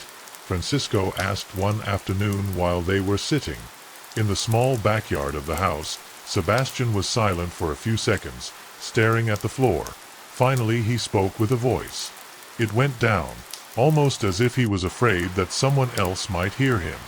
"It wasn't a man, Francisco, that thing. What grabbed me was something else. I can't explain it, but he wanted to take me to the cemetery. I felt like I was going to die." Francisco listened in silence. He knew that Sebastian wasn't lying. The terror in his eyes was proof enough. But there was another person who also knew what had happened that night. Don Jose Villanueva, the owner of the bar for a few days. Then Francisco convinced Sebastian to accompany him to visit Don Jose. When they arrived, the old man received them with a serious expression on his face. His skin was pale and his hands trembled slightly while he held a cup of coffee.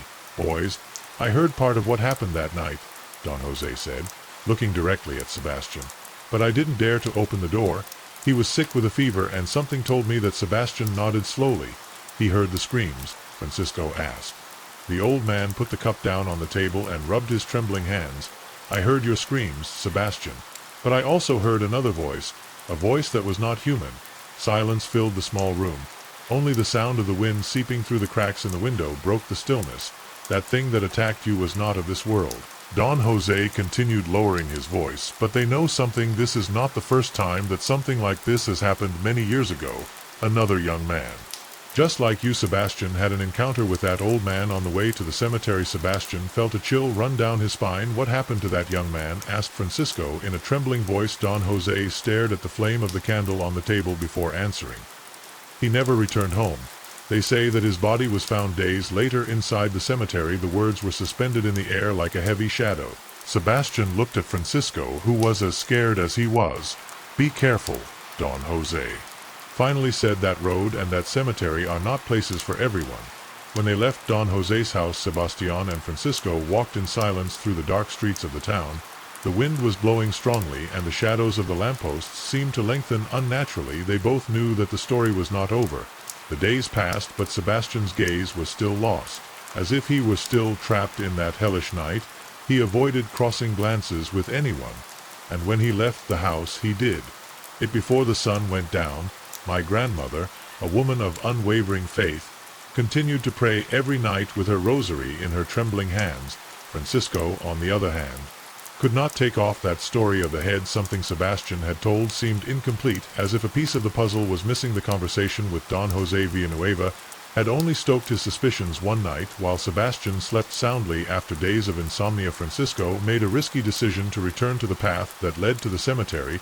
He needed answers. The full moon partially illuminated the path of irregular stones, casting long shadows on the ground.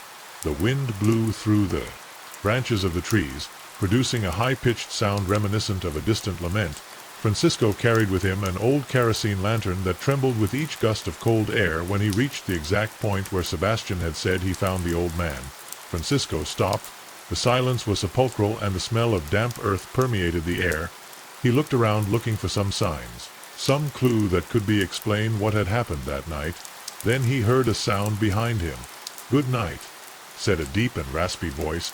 Francisco turned so fast that he almost dropped the lantern. There on the side of the road was an old man with a worn hat and loose clothes. His eyes remained hidden under the brim of his hat, and in his right hand he held a bottle of brandy. "Look for something, young man?" asked the old man with a crooked smile.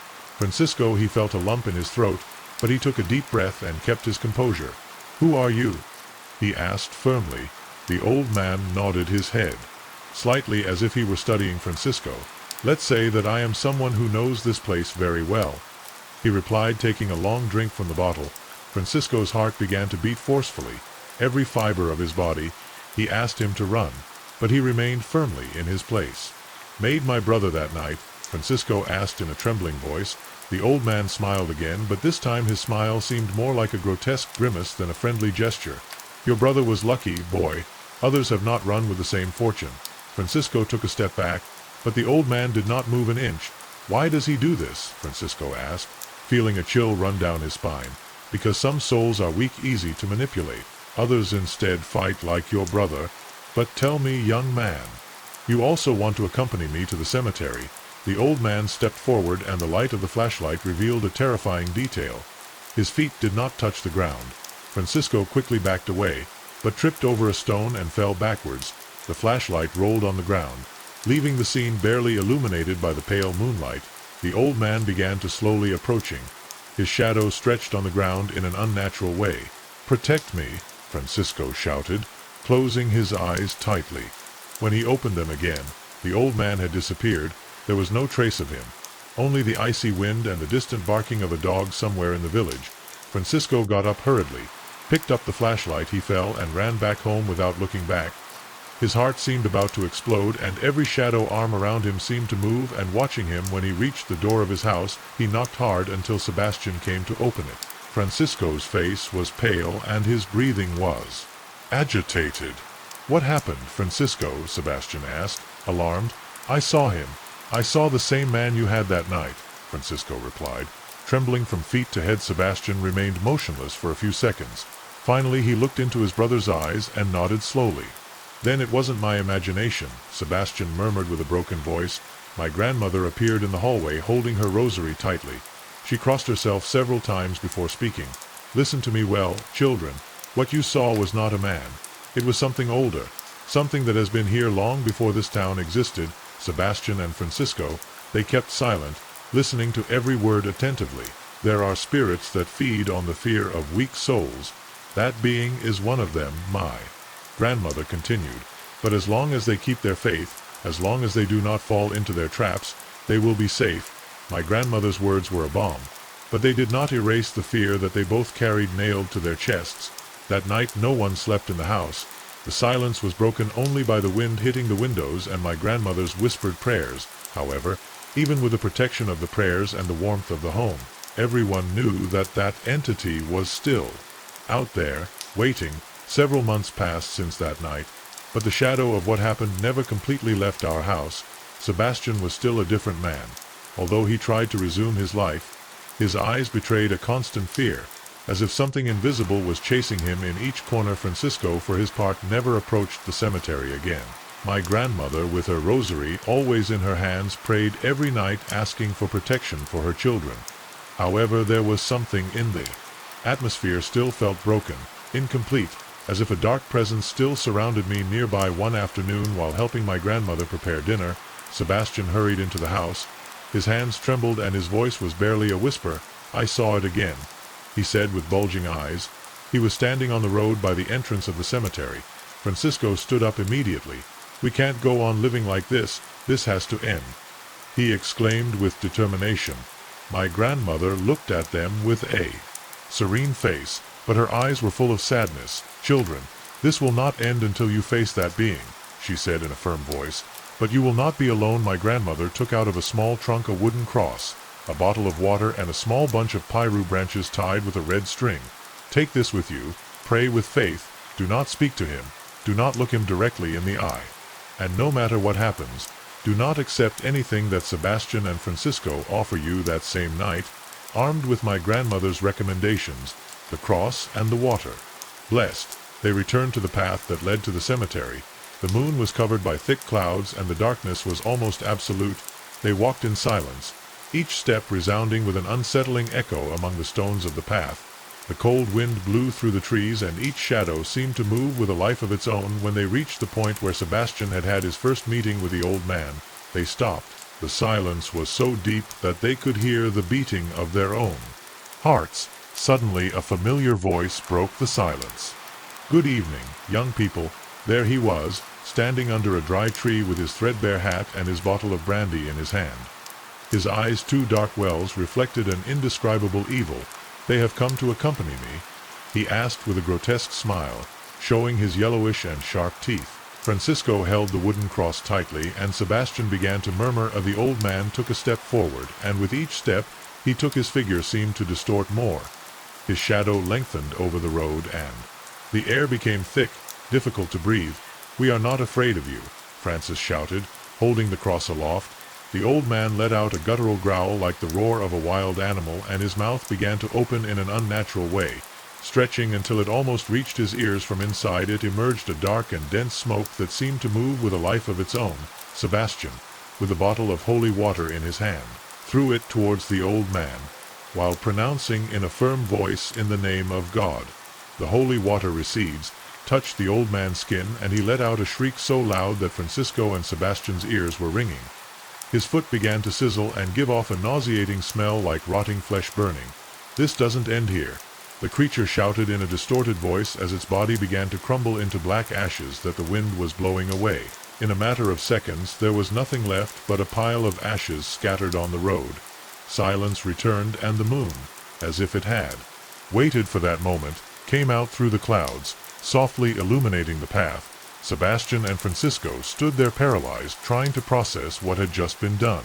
If it happened without saying a word, they started on their way back home. When they arrived, my grandmother was already waiting for them at the door with tears in her eyes and an expression of relief. She managed it, she whispered before hugging them both that night for the first time in a long time. The house was calm. No whispers or knocks on the windows, or that inexplicable cold that used to be felt in the darkest corners. Over time, the story of Sebastian and Francisco became a kind of local legend. Some said that the spirit of the old man still hovered near the cemetery waiting for a new victim. Others assured that thanks to what my uncles did, the spirit had finally been expelled from this world. The truth is that no one walked that path again after dark, and the entrance to the cemetery remained as a reminder silent that there are things that are better not to challenge. What I am about to narrate. It happened in the summer of 1996, when I was 29 years old at the time. I lived in a small town in the heart of Oaxaca, a place surrounded by hills, legends, and an environment that seemed to be taken from a horror story. That region was known for its huge penis and its vast dry vegetation, the home of countless stories of apparitions and their inexplicable dreams. In those days, a rumor circulated that turned the town upside down. An evil spirit, that of an ancient bandit who, according to what they said, roamed the most remote areas of the mountain. The stories were terrifying. Where the specter passed, the rivers dried up, the animals perished, and the travelers who dared to enter their territory returned deranged or simply disappeared. There were those who loved that this being kidnapped women or dispossessed to the unwary of everything they carried, while others swore that it was all just a story to keep the curious away. I was never one to pay attention to those stories. It always seemed to me that they were exaggerations to scare outsiders, but that disbelief cost me dearly. One afternoon at the end of August, my tranquility was broken. My animals, a small herd of goats, escaped from the corral. The sun was beginning to rise. Hide behind the hills, but I refused to return without them. I mounted my horse and went into the bush, convinced that I would find the animals near the rock formations. Let's ride between the silence and solitude. My exhausted horse walked slowly with his head down. I, already feeling the weight of fatigue, clung to the reins in the hope of seeing some sign of the goats. Shadows of some stones. I thought I saw a movement. My heart skipped a beat. Thinking that it could be one of the goats, I approached cautiously. But no, I found nothing but dry branches and rocks. I walked around the place looking for some trace, but there was nothing. The silence was oppressive. The bare branches projected disturbing shadows, figures that seemed to move on the edges of my vision. I decided to return to the corral, convinced that the goats would have come back on their own. However, as I was taking the road back, I heard a creak behind me. I turned quickly, but I didn't see anything. It must have been a dry branch, I said to myself, trying to calm myself down. A few minutes later, the sound came closer. This time my horse raised his head sharply. Looking nervously on both sides of the road, the horse's behavior began to unsettle me.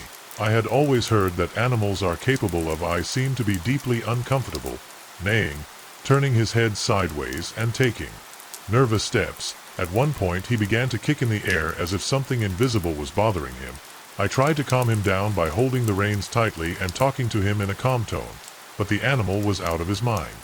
Of us, the footsteps became stronger, faster, and they were getting closer.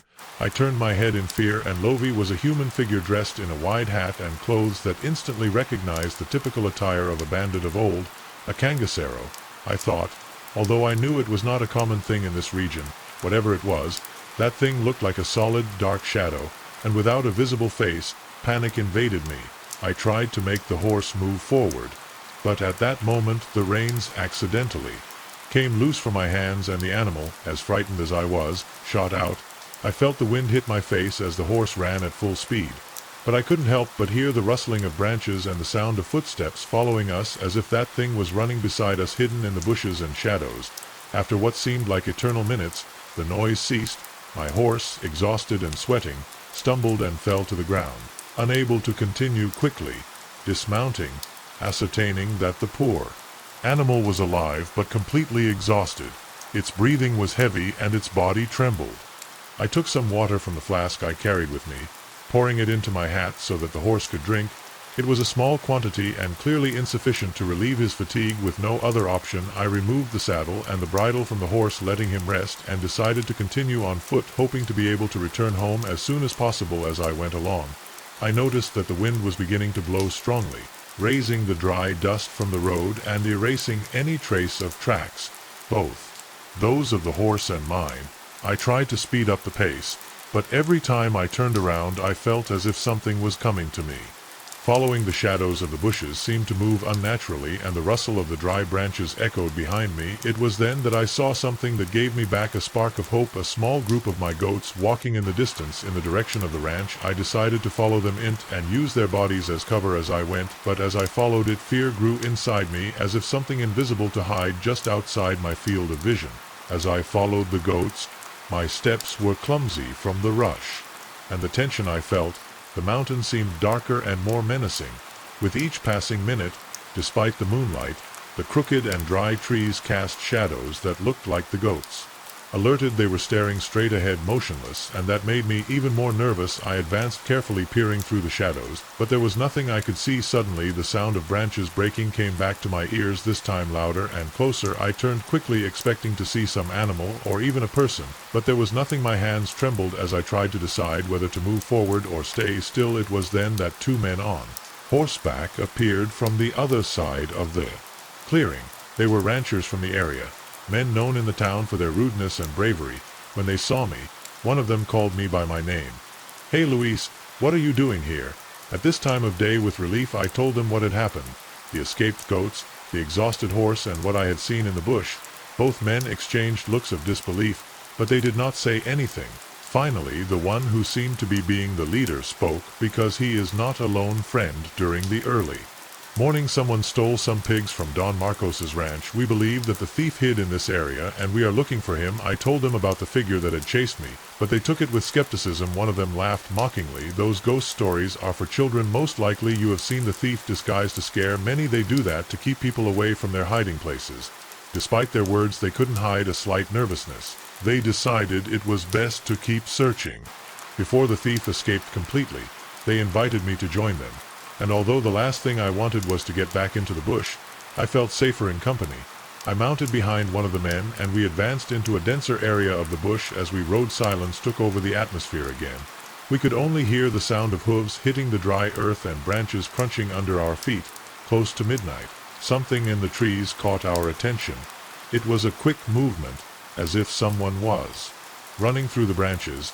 The men instinctively made their horses accelerate. "There it is," shouted one of them. What we saw was a dark lump that seemed to move with a speed. We were still driven more by adrenaline than logical thinking, but we soon realized that we had been guided to a place we didn't know. The terrain changed, becoming drier and stony. We found ourselves going down a narrow cleft between two huge rock walls. It was a place so narrow that only one horse could fit at a time. The animals began to get older. Nervous, his legs slipped on the loose stones, and he neighed loudly. "I don't like this at all," one of the men murmured as his horse tried to turn around. But there was no way back. The only option was to move forward. Although each of us felt that something terrible awaited us at the end of the road, the narrow pass took us to a clearing surrounded by high ravines, a place where the rocks formed a natural circle that seemed designed to catch us. The horses were restless, neighing and refusing to go any further. One of the men, trying to calm his mount, looked back and let out a scream. There it is. As I turned around, I saw the figure, the same being that had chased me before, standing at the entrance of that clearing. Its dark silhouette was unmistakable, the wide hat and clothes of a bandit, but there was something else, something profoundly unnatural in his presence. He did not move, but his shadow seemed to lengthen and writhe under the moonlight. The horses began to despair. One of them rose on two legs, almost knocking down his rider. It was then that the bravest of the men, armed with a revolver, shouted, "Hey, what do you want?" The specter did not answer. He simply stood there as if he were studying us. "Speak or blow your head off." The man continued, raising his gun decisively when the figure did not move. He fired 2 shots. They resounded in the stillness of the night, but the impact did nothing. The figure remained motionless, as if the bullets had pierced the air.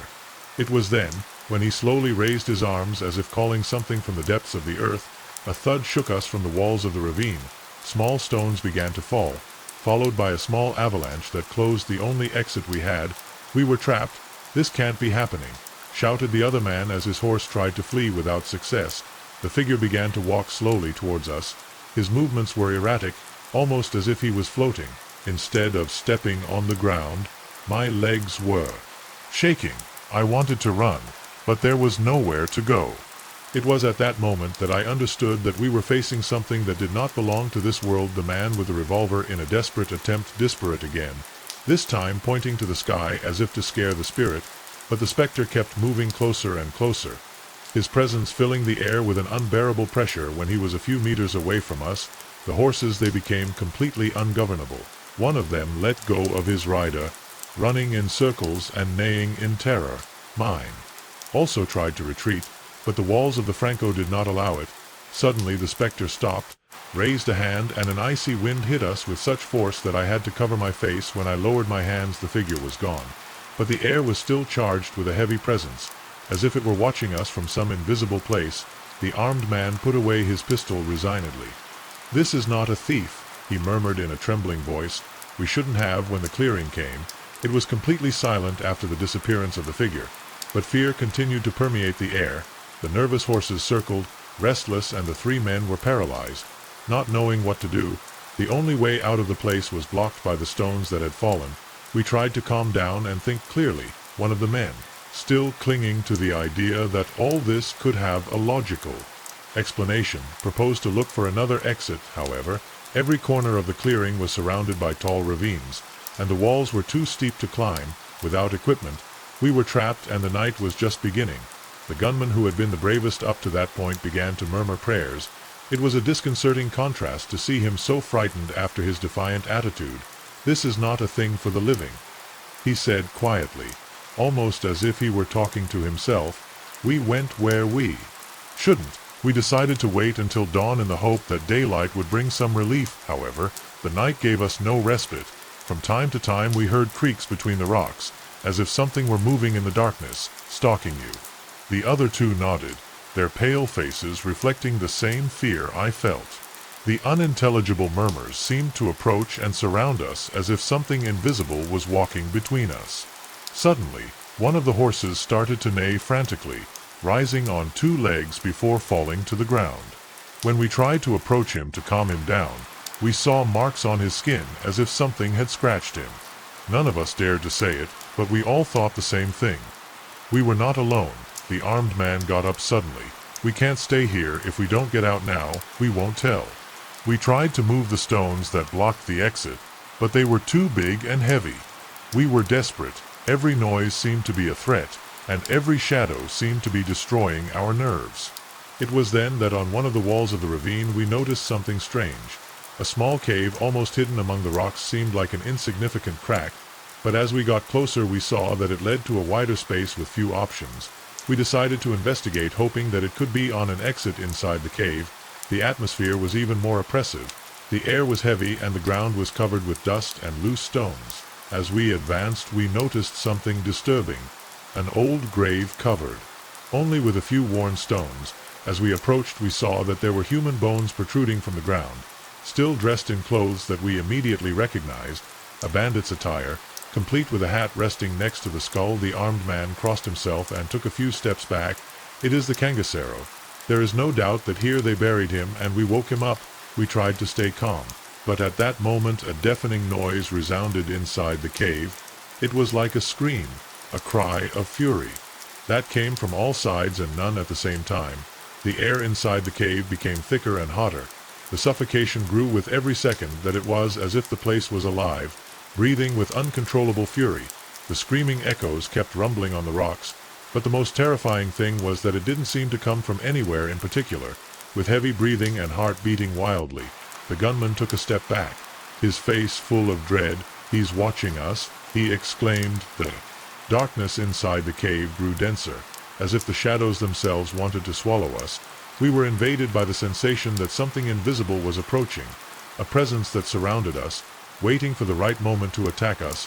Suddenly the horses that until that moment had remained restless but calm began to move uncontrollably, hitting themselves against the walls of the cave as if they were trying to flee from something they could not see. The ground trembled under our feet and the stones began to fall, collapsing into the walls. "Dark corners. Let's get out of here," shouted one of the men. Without thinking about it, we began to run towards the exit of the cave. The dry of our footsteps resounded on the walls of the cave, but the sound of something following us, something that was much closer than we dared to imagine, made us accelerate even more. When we finally reached the opening, we could not believe what we saw. The full moon was already illuminating the night, but the landscape had changed. The ravine that once seemed safe and accessible now looked completely different. The rocks seemed to move, twist as if they formed a labyrinth from which we could not get out. We realized that we were not in the same place as before. The feeling of being trapped intensified, as if we were trapped in an alien dimension. "This is not real," whispered one of the men, trembling. The wind returned to get up, this time cold as ice. Out of nowhere, a shadow emerged from the bottom. Slowly but unavoidable, I recognized the Kangasero, the spirit that had chased us, standing among the rocks. His figure was not only still, but seemed to come and go, sliding through the fog that was beginning to form in the air. "We must go," the armed man shouted. We began to run without looking back. As we advanced, the murmurs, the whispers in the air, they grew louder until it became a deafening scream that pierced our bodies. The feeling that we were being watched, that something was close, was unbearable. Finally we reached a point where the fog cleared at our feet. The path was open, and we finally managed to find our way back. The Kangasero, or whatever it was, that did not chase us anymore. But the terror we had experienced accompanied us to the at dawn. When we returned to the ranch exhausted and almost breathless, we didn't talk anymore about what had happened. No one cared about the disappearance of the pigs or the animals. The only thing that mattered was that we had escaped from something much more terrifying than any thief. The following days passed without incident, but we all knew that the Katinga, that place where everything seemed normal, hid dark secrets. No one ever entered that corner of the mountains again. And the Kangasero tales were still spoken, but with less significance. We were different now, since we had been the witnesses. I appreciate you coming along on this story-filled journey with me. Please like and subscribe if you like it. Remember that there are links to everything you need, including our official shop, the Members Club for early access and unique material, and much more, in the description, so you don't miss any more horror tales. But I am the narrator, and we will see each other very soon in the shadows. The night was falling slowly on the making of the refuge, a place that had belonged to the Ramirez family for generations.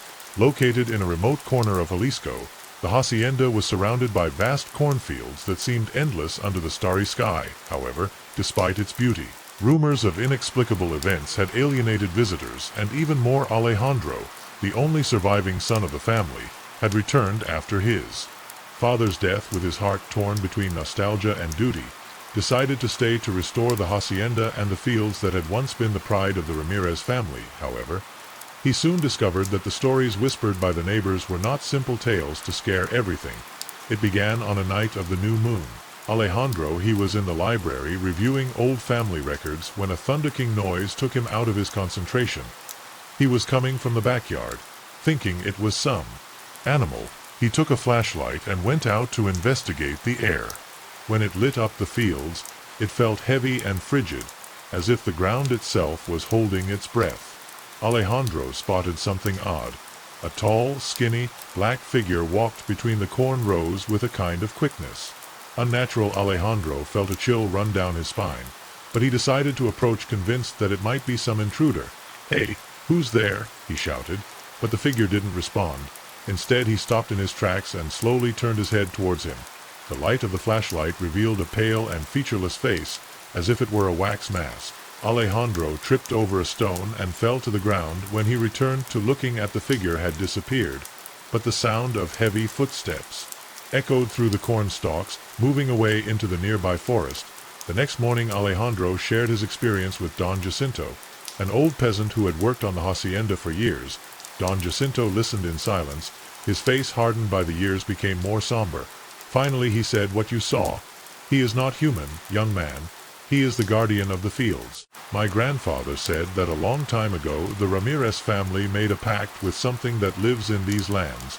They promised to protect the balance. But when they began to take more than the land could give, they unleashed a curse."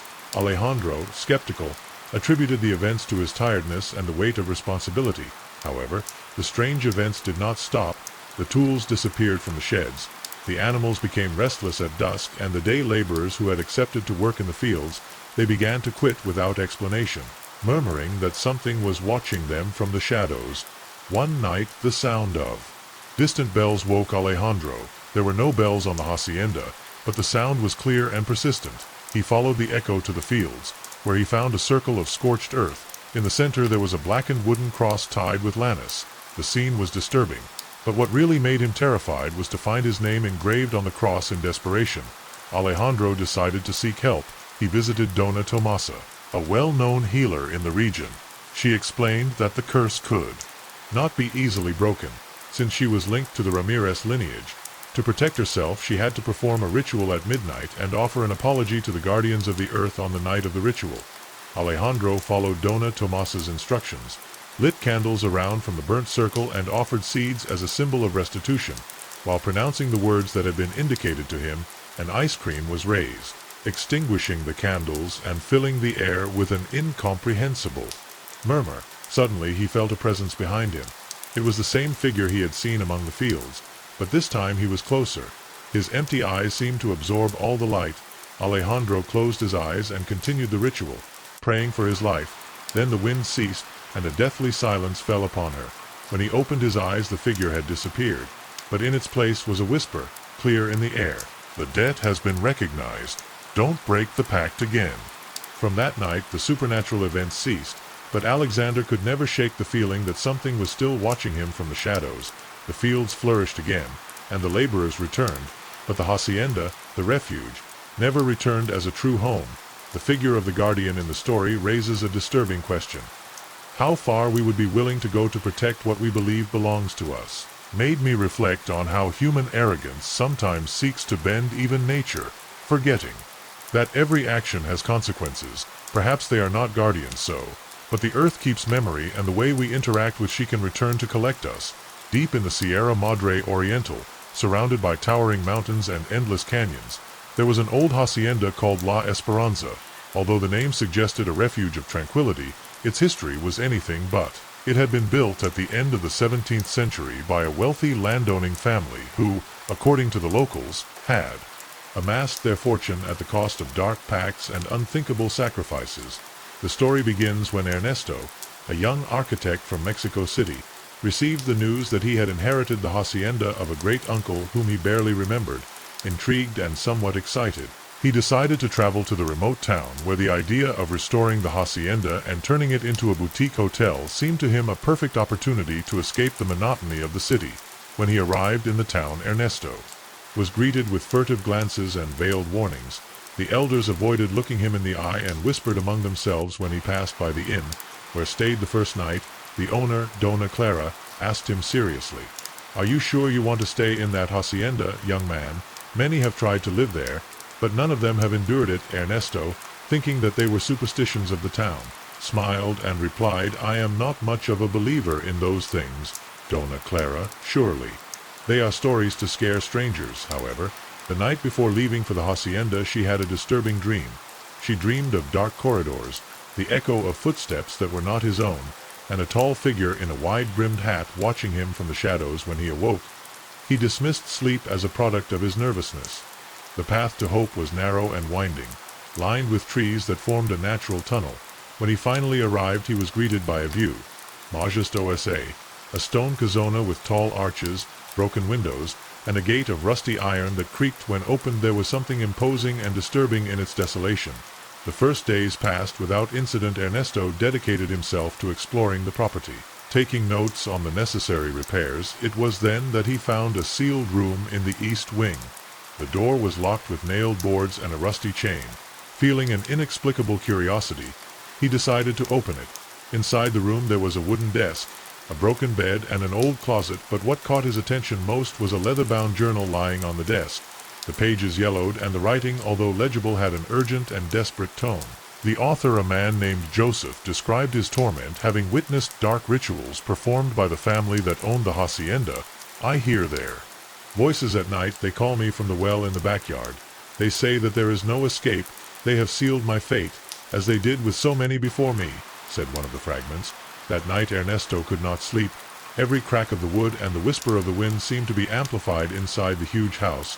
At midnight, he was awakened by a dull sound coming from the courtyard. Armed with a flashlight, he decided to investigate. Following the origin of the noise, he reached the well mentioned by the newspaper El Pozo. It was an ancient building with crumbling bricks and a broken rope hanging from the pulley. As he inspected the edge, he felt a chill run down his spine as he lit the inside of the well. He would swear he saw a flash of bright eyes watching him from the depths. He stumbled back and fell to the ground. That same night, dreams returned, but this time they were more vivid. Ernesto saw himself walking through the corridors of the temple, followed by close by the figure of the hat. He felt his breath on the back of his neck, but when he turned there was no one there. When he woke up his watch showed 3:33 in the morning. Convinced that something was not right, he decided. Look for Dona Clara. The woman, although reluctant, told her the truth. The family that had built the hacienda practiced black magic to protect their fortune.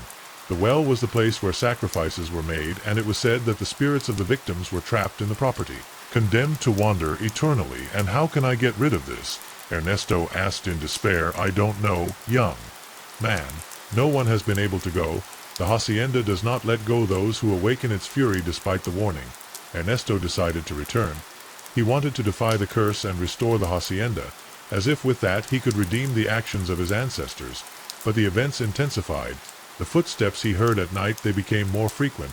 The shadows seemed to move of their own accord, and the objects changed places. One night, while he was reviewing the plans of the hacienda in his room, the candles went out suddenly in the semi-darkness. He heard the whisper of a voice calling him by name. When he turned, the figure of the hat was there, motionless on the threshold of the door. Ernesto felt an indescribable terror. That could move. The figure advanced towards him the next morning. The workers of the town found the house empty.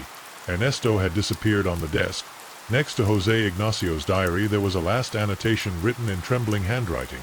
There is no redemption. They have claimed the hacienda from me. La Esperanza is still there, slowly crumbling among the mountains. The brave people who approach ashore hear laughter and whispers when night falls, and in the backyard, the well seems to watch those who dare to disturb its eternal solitude. This story has left me reflecting on the weight that local stories and beliefs can have on a place. I have always thought that old houses, especially those in rural areas, keep a kind of dark memory. Once I visited an abandoned hacienda during a trip with friends, and although nothing supernatural happened, the atmosphere was suffocating, as if the walls themselves would like to tell something that no one should listen to. Since then I have always felt restless in places with so much history. Enter under time reverse / and what strikes me most about this type of story is the symbolism of spaces such as the well. Historically, the wells have been associated with the unknown, with hidden depths that connect our world with something else, something we can't understand. If you are enjoying this story, don't forget to leave your like. That helps us a lot to continue bringing you more stories like this. And remember, you can join the Members Club to have early access and exclusive content. Subscribe now and join me on more journeys through the shadows. In the heart of a remote corner of Michoacán was the Hacienda San Miguel, a vast property shrouded in mysteries and legends that passed from generation to generation.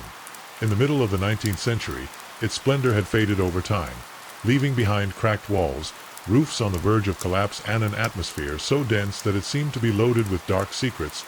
The inhabitants of the nearby town avoided talking about the hacienda. They said that those who entered their grounds after sunset rarely returned, and those who did were never the same. Their stories coincided in one thing: the dry, whispering voices that seemed to come from the walls, the screams of a man asking for help, and on full moon nights, the cry of a woman that resounded in the countryside. A young journalist passionate about the paranormal arrived in town, determined to unravel the mysteries of San Miguel. He had heard the stories on an internet forum and contacted some locals to corroborate the stories, although most refused to talk to him. Don Ezekiel, an old man who worked as a caporal on the hacienda in its last years of operation, agreed to meet with him. In an inn in the town is hacienda, this young woman told the old man while he was deaf to his coffee. There is no other explanation in my time. The boss, Don Miguel Hernandez, was a cruel man. Laborers disappeared. The women who worked in the kitchen left their posts because they said they saw things. And then there is his daughters. Daniel, intrigued, pressured Ezekiel to continue. The old man hesitated before speaking. Miss Luciana continued. She was a beautiful young woman, but with a fragile heart. They say that she was in love with a pawn, something that her father never accepted. One day the young man disappeared without a trace, and Luciana was plunged into such deep sadness that she ended up taking her own life in her room. Since then they say that her spirit wandering around the hacienda looking for his lost love. Determined to discover the truth, Daniel prepared his equipment and went to the hacienda. One afternoon he arrived at the place just before dusk. The structure was imposing. Even in its dilapidated state, when he entered, he felt a change in temperature, as if the air was heavier. The first room he explored was what appeared to be an old room with furniture covered in dust and a fireplace where a portrait of Don Miguel hung. The eyes of the portrait seemed to follow him. But Daniel dismissed the sensation as simple suggestion. As he progressed, the stories came to life. He heard footsteps in the distance, but when he checked the rooms he found no one at one point. While he was going through an old library, a book fell from a shelf for no apparent reason. He picked it up and noticed that it was a diary. Inside there were entries written with an elegant handwriting, probably by Luciana. One of the pages, dated a few days before her death, said, "I can't take it anymore. My heart is broken and these walls whisper to me. Their pain I will find it, no matter the price." The wind began to blow strongly even though the windows were closed. Daniel felt a chill run down his spine. He decided to continue praying and arrived at what seemed to be Luciana's room. When he entered, the atmosphere became suffocating. There was a dressing table with a broken mirror and an antique dress hanging on the wall. It was then that when he heard it, a soft and distant bland took out his tape recorder and began to document. "I am in what seems to be Luciana Hernandez's room." I hear the bland was abruptly interrupted, followed by a whisper that came from the door. "Help me." Daniel turned quickly, but there was no one, feeling that something was going on. He watched him. He decided it was time to leave, but as he tried to leave, the door did not open. A soft and chilling laugh filled the room. The lights of his flashlight began to blink, and for an instant he saw the reflection of a woman with dark hair and a white dress in the broken mirror. Terrified, Daniel closed his eyes and began to pray. He felt that he was short of breath, but suddenly everything stopped. The door opened by itself and silence reigned. Without looking back, he ran to his car and left. The next day he reviewed the recordings. In them the bland whispers were clearly heard and a voice that said, "Find him." Decided to return to the town to show the evidence to Don Ezekiel. The old man watched the recordings with eyes full of fear and finally said, "Young man, there are things that are better left alone. Luciana will not rest until she finds him, but the price can be your soul." Daniel left the town that same afternoon, leaving behind the answers he was looking for. So much years later, sometimes he woke up in the early morning with the feeling that someone was watching him. At that moment, the echo of a bland echoed in his mind. This story left me reflecting on how the past, even in its darkest form, can cling to the places and people that cross its path. The story of Hacienda San Miguel reminded me of an old casona that existed in the town where I grew up. It was said that those who lived there heard footsteps at night and they saw shadows in the windows even though the house had been empty for years. Although I never checked it for myself, those rumors were enough for me to always avoid passing near her at dusk. It is incredible how mystery and fear can mark the collective memory of a community. On the other hand, Luciana's tragedy impacts me. Her story makes me think about how much pain can be hidden behind a facade of beauty and richness. That idea of walls whispering their pain strikes me as especially unsettling, as if the most intense emotions can permeate a physical space and stay there. Perhaps we've all been to places that make us feel uncomfortable for no apparent reason, as if they carry with them an invisible but palpable burden. I can't help but wonder what would have happened if Daniel had decided to help Luciana's spirit instead of if he had run away. He would have found peace or unleashed something even darker in folklore. Many ghost stories revolve around souls seeking justice or redemption, but they also often warn of the danger of interfering in the unknown. Perhaps there is a balance that we should never try to break. The night was dark and dense in the small town of San Miguel de las Piedras, a secluded place in the confines of the Sierra Madre surrounded by vast fields of corn and endless pastures. The town had witnessed strange events that seemed to have become embedded in the collective memory of its inhabitants. Although many avoided talking about it, the elders whispered stories of ancient times, of shadows that moved between the furrows of the corn and of figures that lurked in the thick of the night. Ghost Stories had inherited a small plot of land after the death of his grandfather and had decided to move from the city to start over. His plot, surrounded by hills and old mesquite trees, was his refuge, but also a place of solitude. Since his arrival, the neighbors had been friendly but reserved. They always avoided mentioning what happened after sunset. The first week on the plot was quiet. Maria spent her days cleaning the adobe house, dusting off old furniture and familiarizing herself with the routine of the countryside. However, at nightfall a strange sensation began to invade her. It was as if something was watching her from the semi-darkness. Beyond the windows she dismissed her fears as her imaginations, convinced that it was isolation that played tricks on her. One night while she was making coffee in the kitchen, she heard a noise outside, a rustling like broken branches. As she looked out the window, she saw something, her blood among the cornfields, a tall, thin figure gliding slowly wrapped in what appeared to be rags. The moonlight barely illuminated her contours, but just enough to notice that she was not walking like a normal person. Her movements were spasmodic, almost inhuman. Maria slammed the curtains shut and secured the door. She was convinced that he was a lost peasant, but something inside her screamed that it wasn't like that. That night she barely slept, listening to every sound, every creak in the old wood of the house. When it was finally dawn, she went out to the field to inspect. She found no traces of anyone. But between the rows of corn she discovered something disturbing. A pile of earth turned as if someone had dug a hole and then covered it again. That afternoon she visited Dona Clara, an old woman known for her knowledge of the people's past. Dona Clara received her in her modest home, and after listening to her story her expression became grave. "A child," said the old woman, clasping a worn rosary in her hands. "What you saw is not a man. It is the Nawal." Mary frowned. Confused, she had heard of the Nawalis in legends, but she always thought that they were stories for scare the children. A long time ago, Dona Clara continued, in those lands lived a man who practiced dark things. They say that she made a pact with him to protect her fields, but she paid a terrible price. Since then her spirit wanders among the cornfields, taking care of what no longer belongs to her. Maria left restless, but determined not to be intimidated by old wives' stories. However, that night something changed. While she was trying to sleep at night, the metallic sound woke her up. It was as if someone scratched the front door with a sharp tool armed with a flashlight and a machete. She approached slowly. When she opened the door she found nothing, but the floor was covered with marks as if giant claws had scratched the wood. The following nights became more terrifying. The shadows in the fields seemed to get closer and closer to the house. The noises were constant whispers, muffled laughter, and the rustling of branches. Mary, terrified but determined, decided to stay up until dawn to face whatever was lying in wait for her. It was on one of those nights that she saw it clearly. The tall and thin figure was standing in front of her window, motionless, staring at her with eyes that looked like two coals on fire. In an act of desperation, Mary turned on all the lights in the house and began to pray out loud, something she had not done since she was a child. The figure faded into darkness, but the whispers continued until dawn. Exhausted and on the verge of madness, she decided to seek help. She consulted Don Julian, a well-known healer in the region. Don Julian agreed to help her, but warned that what they were doing was not something easy to eradicate.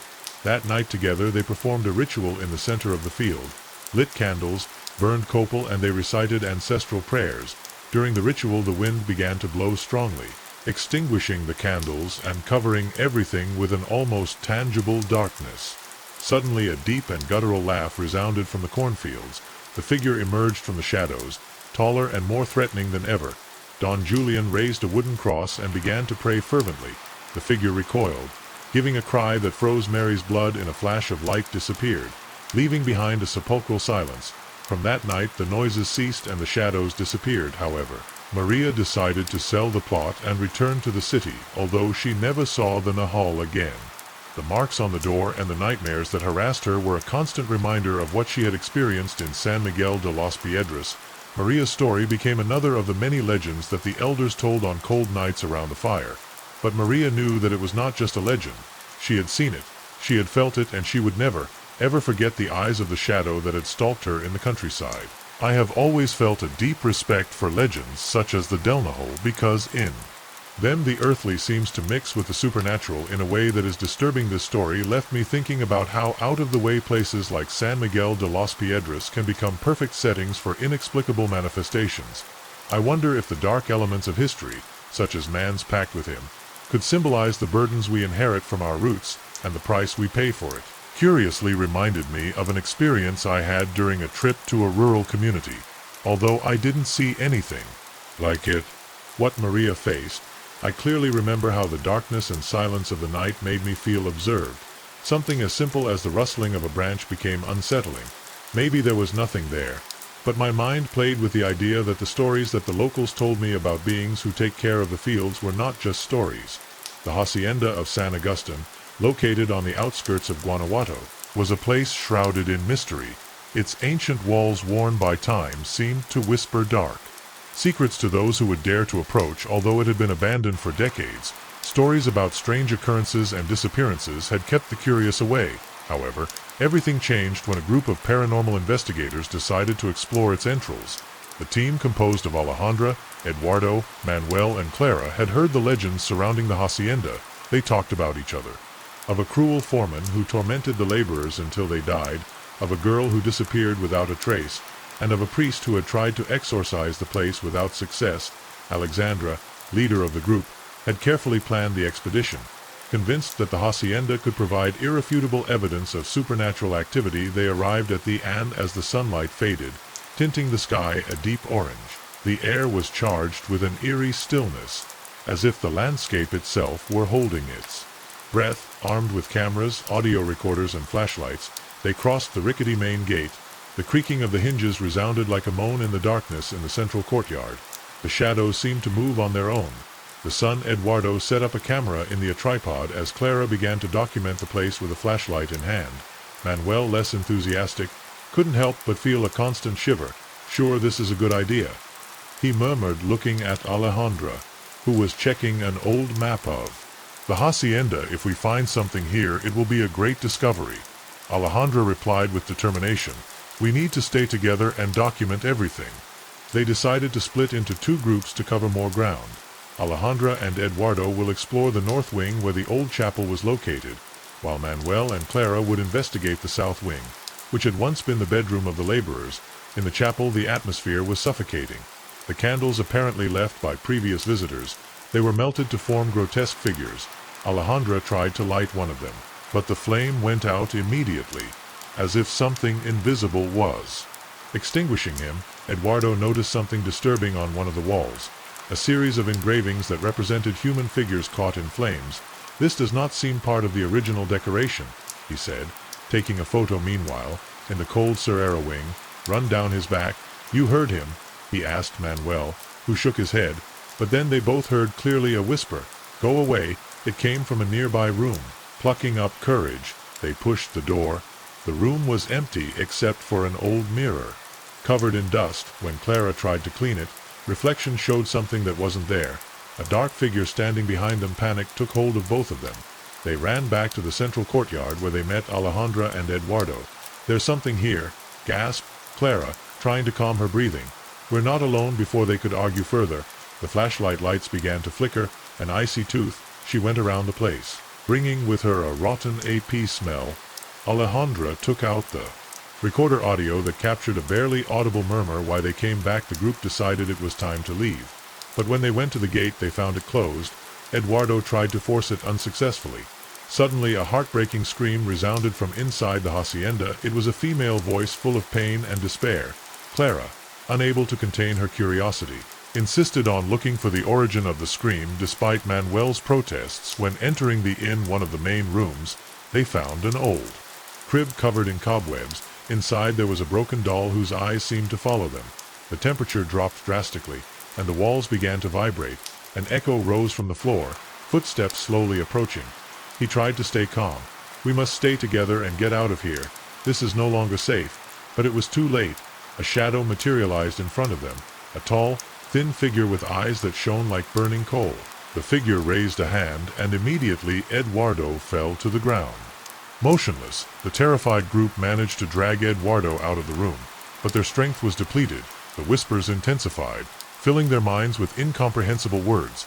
They finally managed to open the gate and escape, leaving their equipment behind. Days later, when reviewing the recordings that they had uploaded to the cloud, they noticed something creepy.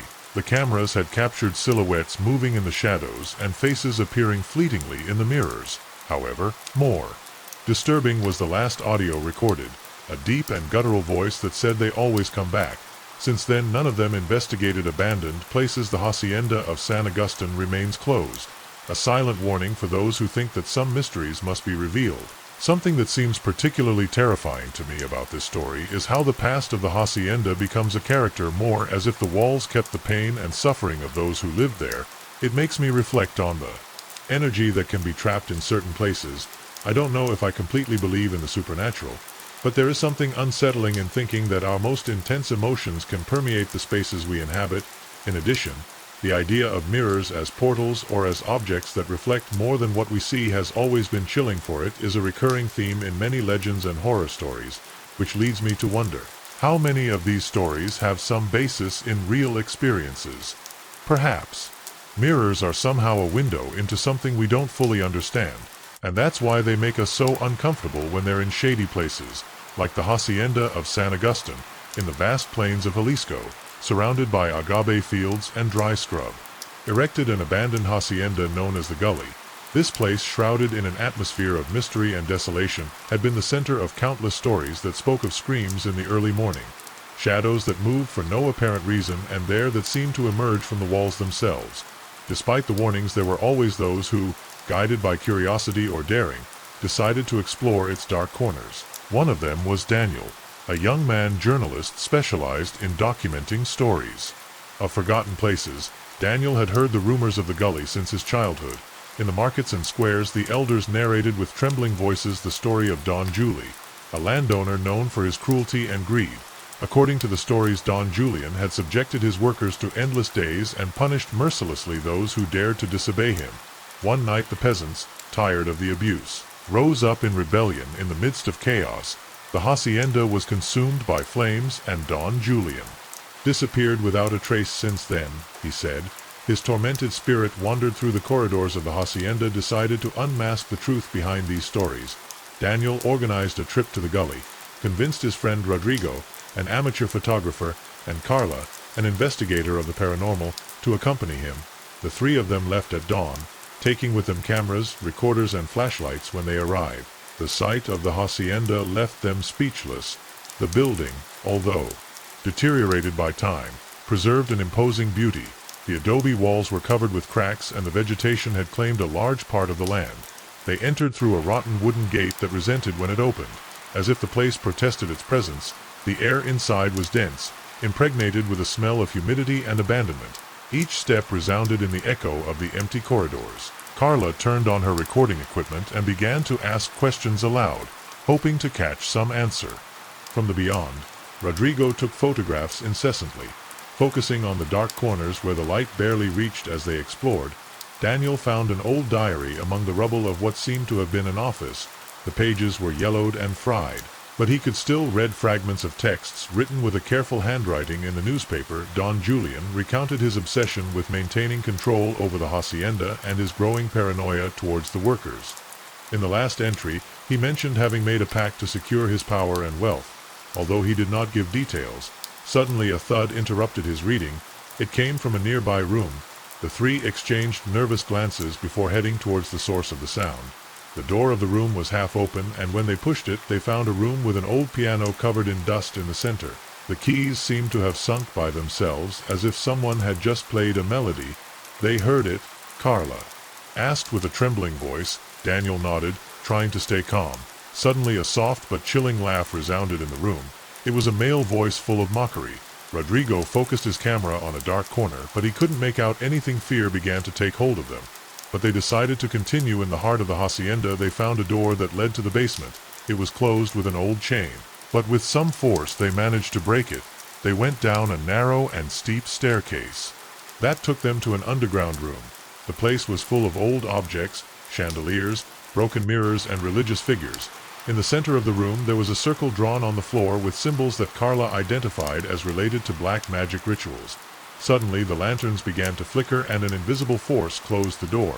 Behind them the atmosphere became unbearably cold. A dark figure began to form in a corner of the room. It had the silhouette of a man, but his eyes glowed a deep red. "They shouldn't be here," the figure thundered with a voice that seemed to come from everywhere. Rodrigo tried to take a photograph, but the camera suddenly turned off. Daniel tried to reason with the entity, mentioning that they were only looking for answers, but the figure advanced towards them, filling the space with an oppressive presence. The diary asked Carla, Remembering the book that Daniel had found, Daniel took the diary out of his backpack and, trembling, began to read aloud the passages where Don Julian spoke of the pact. As he did so, the figure seemed to stop as if the memories of his mortal life had caught up with him. Yet his fury did not completely disappear.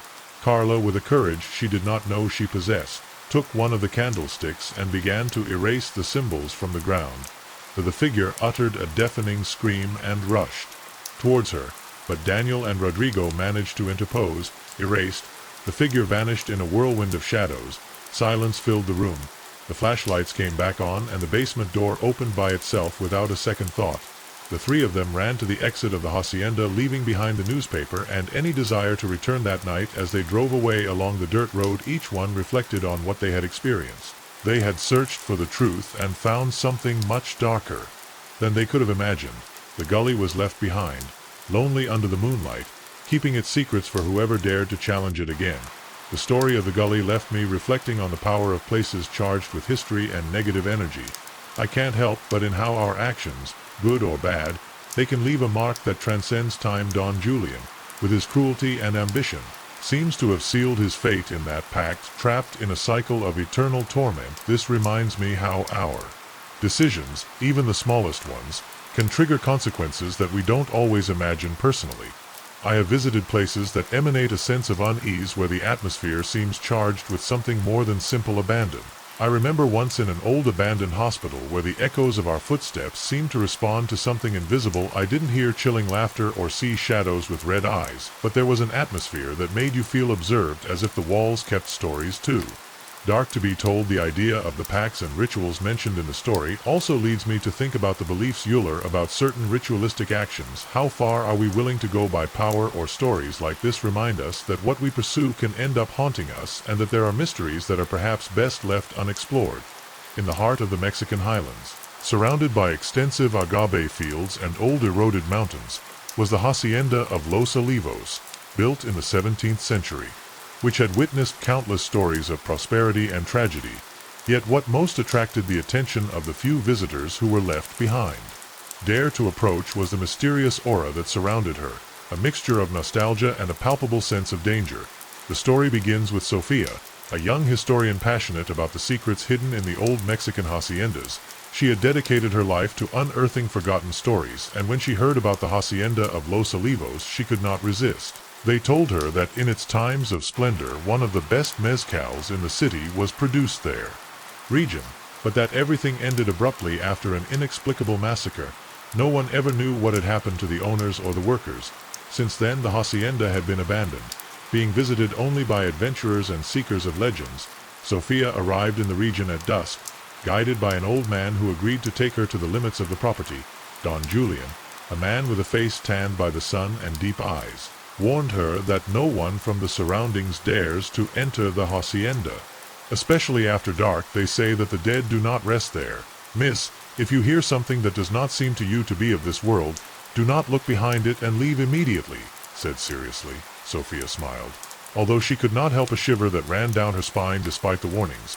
The desire to document the forgotten history of the hacienda prompted her to continue. As she crossed the rusty gate, the young woman felt the air become denser, almost suffocating. The cracked walls of the main building seemed to whisper, as if the same structure was trying to warn her of something. With its flashlight in hand and a tape recorder in her pocket, Sofia began to explore. The first hint that she was not alone arrived in the great hall.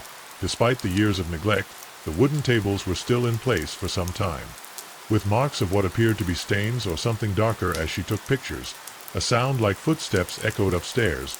Sophie looked up, trying to rationalize what she had heard. It must be the wind, she said to herself in a low voice. As she walked through the corridors, the feeling of being watched intensified. The shadows seemed to lengthen unnaturally, and the portraits on the walls seemed to follow her with the gaze. Found a small room that contained what was once an office. On the desk, covered by a thick layer of dust, there was a ledger with dates that ended abruptly in 1876. What caught his attention was a page on which was written in faded ink, "It is not us who are trapped, they are." Suddenly a deafening noise shook the building. Sofia ran into the hallway and saw how one of the large doors finally slammed shut. The young woman, trying to stay calm, took out her recorder and began to document what she was experiencing. "I feel that something is following me," The sounds are not natural, and there is a pressure in the air that is unbearable to me, she said between her voices in her exploration. Sophia arrived at the chapel of the hacienda. The walls, they were covered with religious inscriptions mixed with drawings that seemed to represent pagan rites on the altar. A wooden figure of the Christ lay destroyed. However, the most disturbing thing was a mural that occupied the entire back wall. It represented a group of workers surrounding a man dressed elegantly. They all had expressions of agony, while a black shadow covered them. Suddenly a low and guttural laugh filled the space. Sophia turned quickly. But no, there was no one. The pews began to creak, moving on their own, and a feeling of intense cold enveloped her. Panic began to take hold of her. But something inside her told her that she must find answers before running out. At the back of the chapel she found a small door that led to a narrow, dark corridor. She walked slowly, listening as her own footsteps echoed, mingling with what seemed to be distant whispers. At the end of the corridor, he found a circular room. In the center there was a well surrounded by extinguished candles. On the edge of the well there was a diary. When he opened it, he noticed that it contained stories written by different hands. One of them described a last meeting between the landowner and his workers, who demanded better conditions. The entrance ended abruptly with a sentence written in trembling letters. The man invoked something that we do not understand. Now we are all lost. Before she could process it, that she had read, a heart-rending scream emerged from the well. The room began to tremble and a dark figure rose from inside, taking human form but with grotesque and changing features. Sophia stepped back, but the figure moved forward, filling the space with a rotten smell and a darkness that seemed to absorb all light. "You shouldn't be here," the entity roared with a voice that resounded like an endless echo. Sophia, she ran, leaving behind the diary and her equipment. As she left the room, the hallway had transformed into a labyrinth of dead-end doors. Behind her the footsteps and growls of the creature came closer with each breath. She felt the energy leave her, but a spark of determination pushed her to continue. Finally she found a door that led outside. As she crossed it, the cold night air hit her like an Esperanza's breath. Ran without looking back until she reached Don Julian's car, who was waiting for her with the engine running. "I saw it in her eyes, miss. You shouldn't have gone in," said the old man as he sped down the dusty road. Sophia never spoke again about what happened at the Los Olivos hacienda. The recordings she managed to recover were distorted, full of whispers and screams that could not be explained. But something had changed in she. A shadow of permanent fear accompanied her, reminding her that some stories should remain forgotten.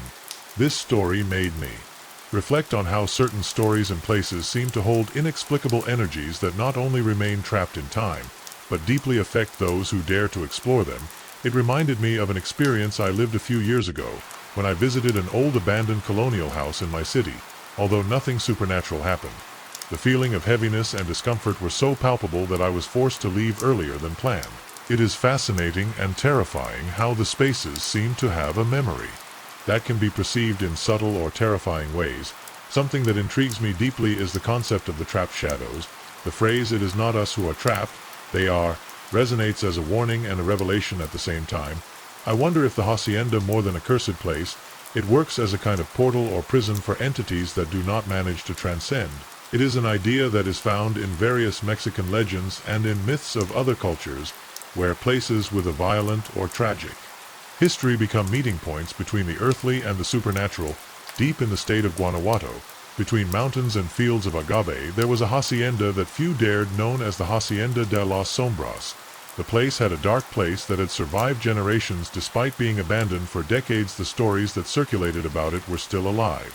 It was said that on its walls the screams of those who had disappeared there during the Mexican Revolution could still be heard. Luis, a young investigator of paranormal phenomena, had heard of the hacienda thanks to an old man in a local market. Intrigued, he decided to visit to document what he could find.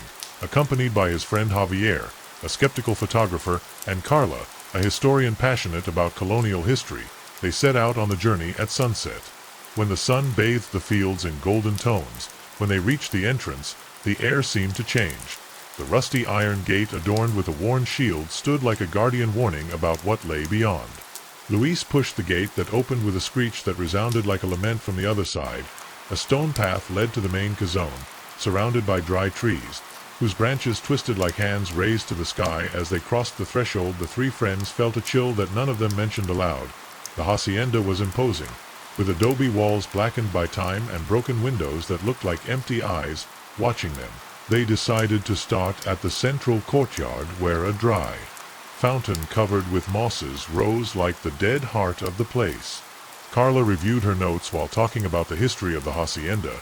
It was said that the place had belonged to a cruel landowner, Don Ezekiel, known for his brutality towards the laborers.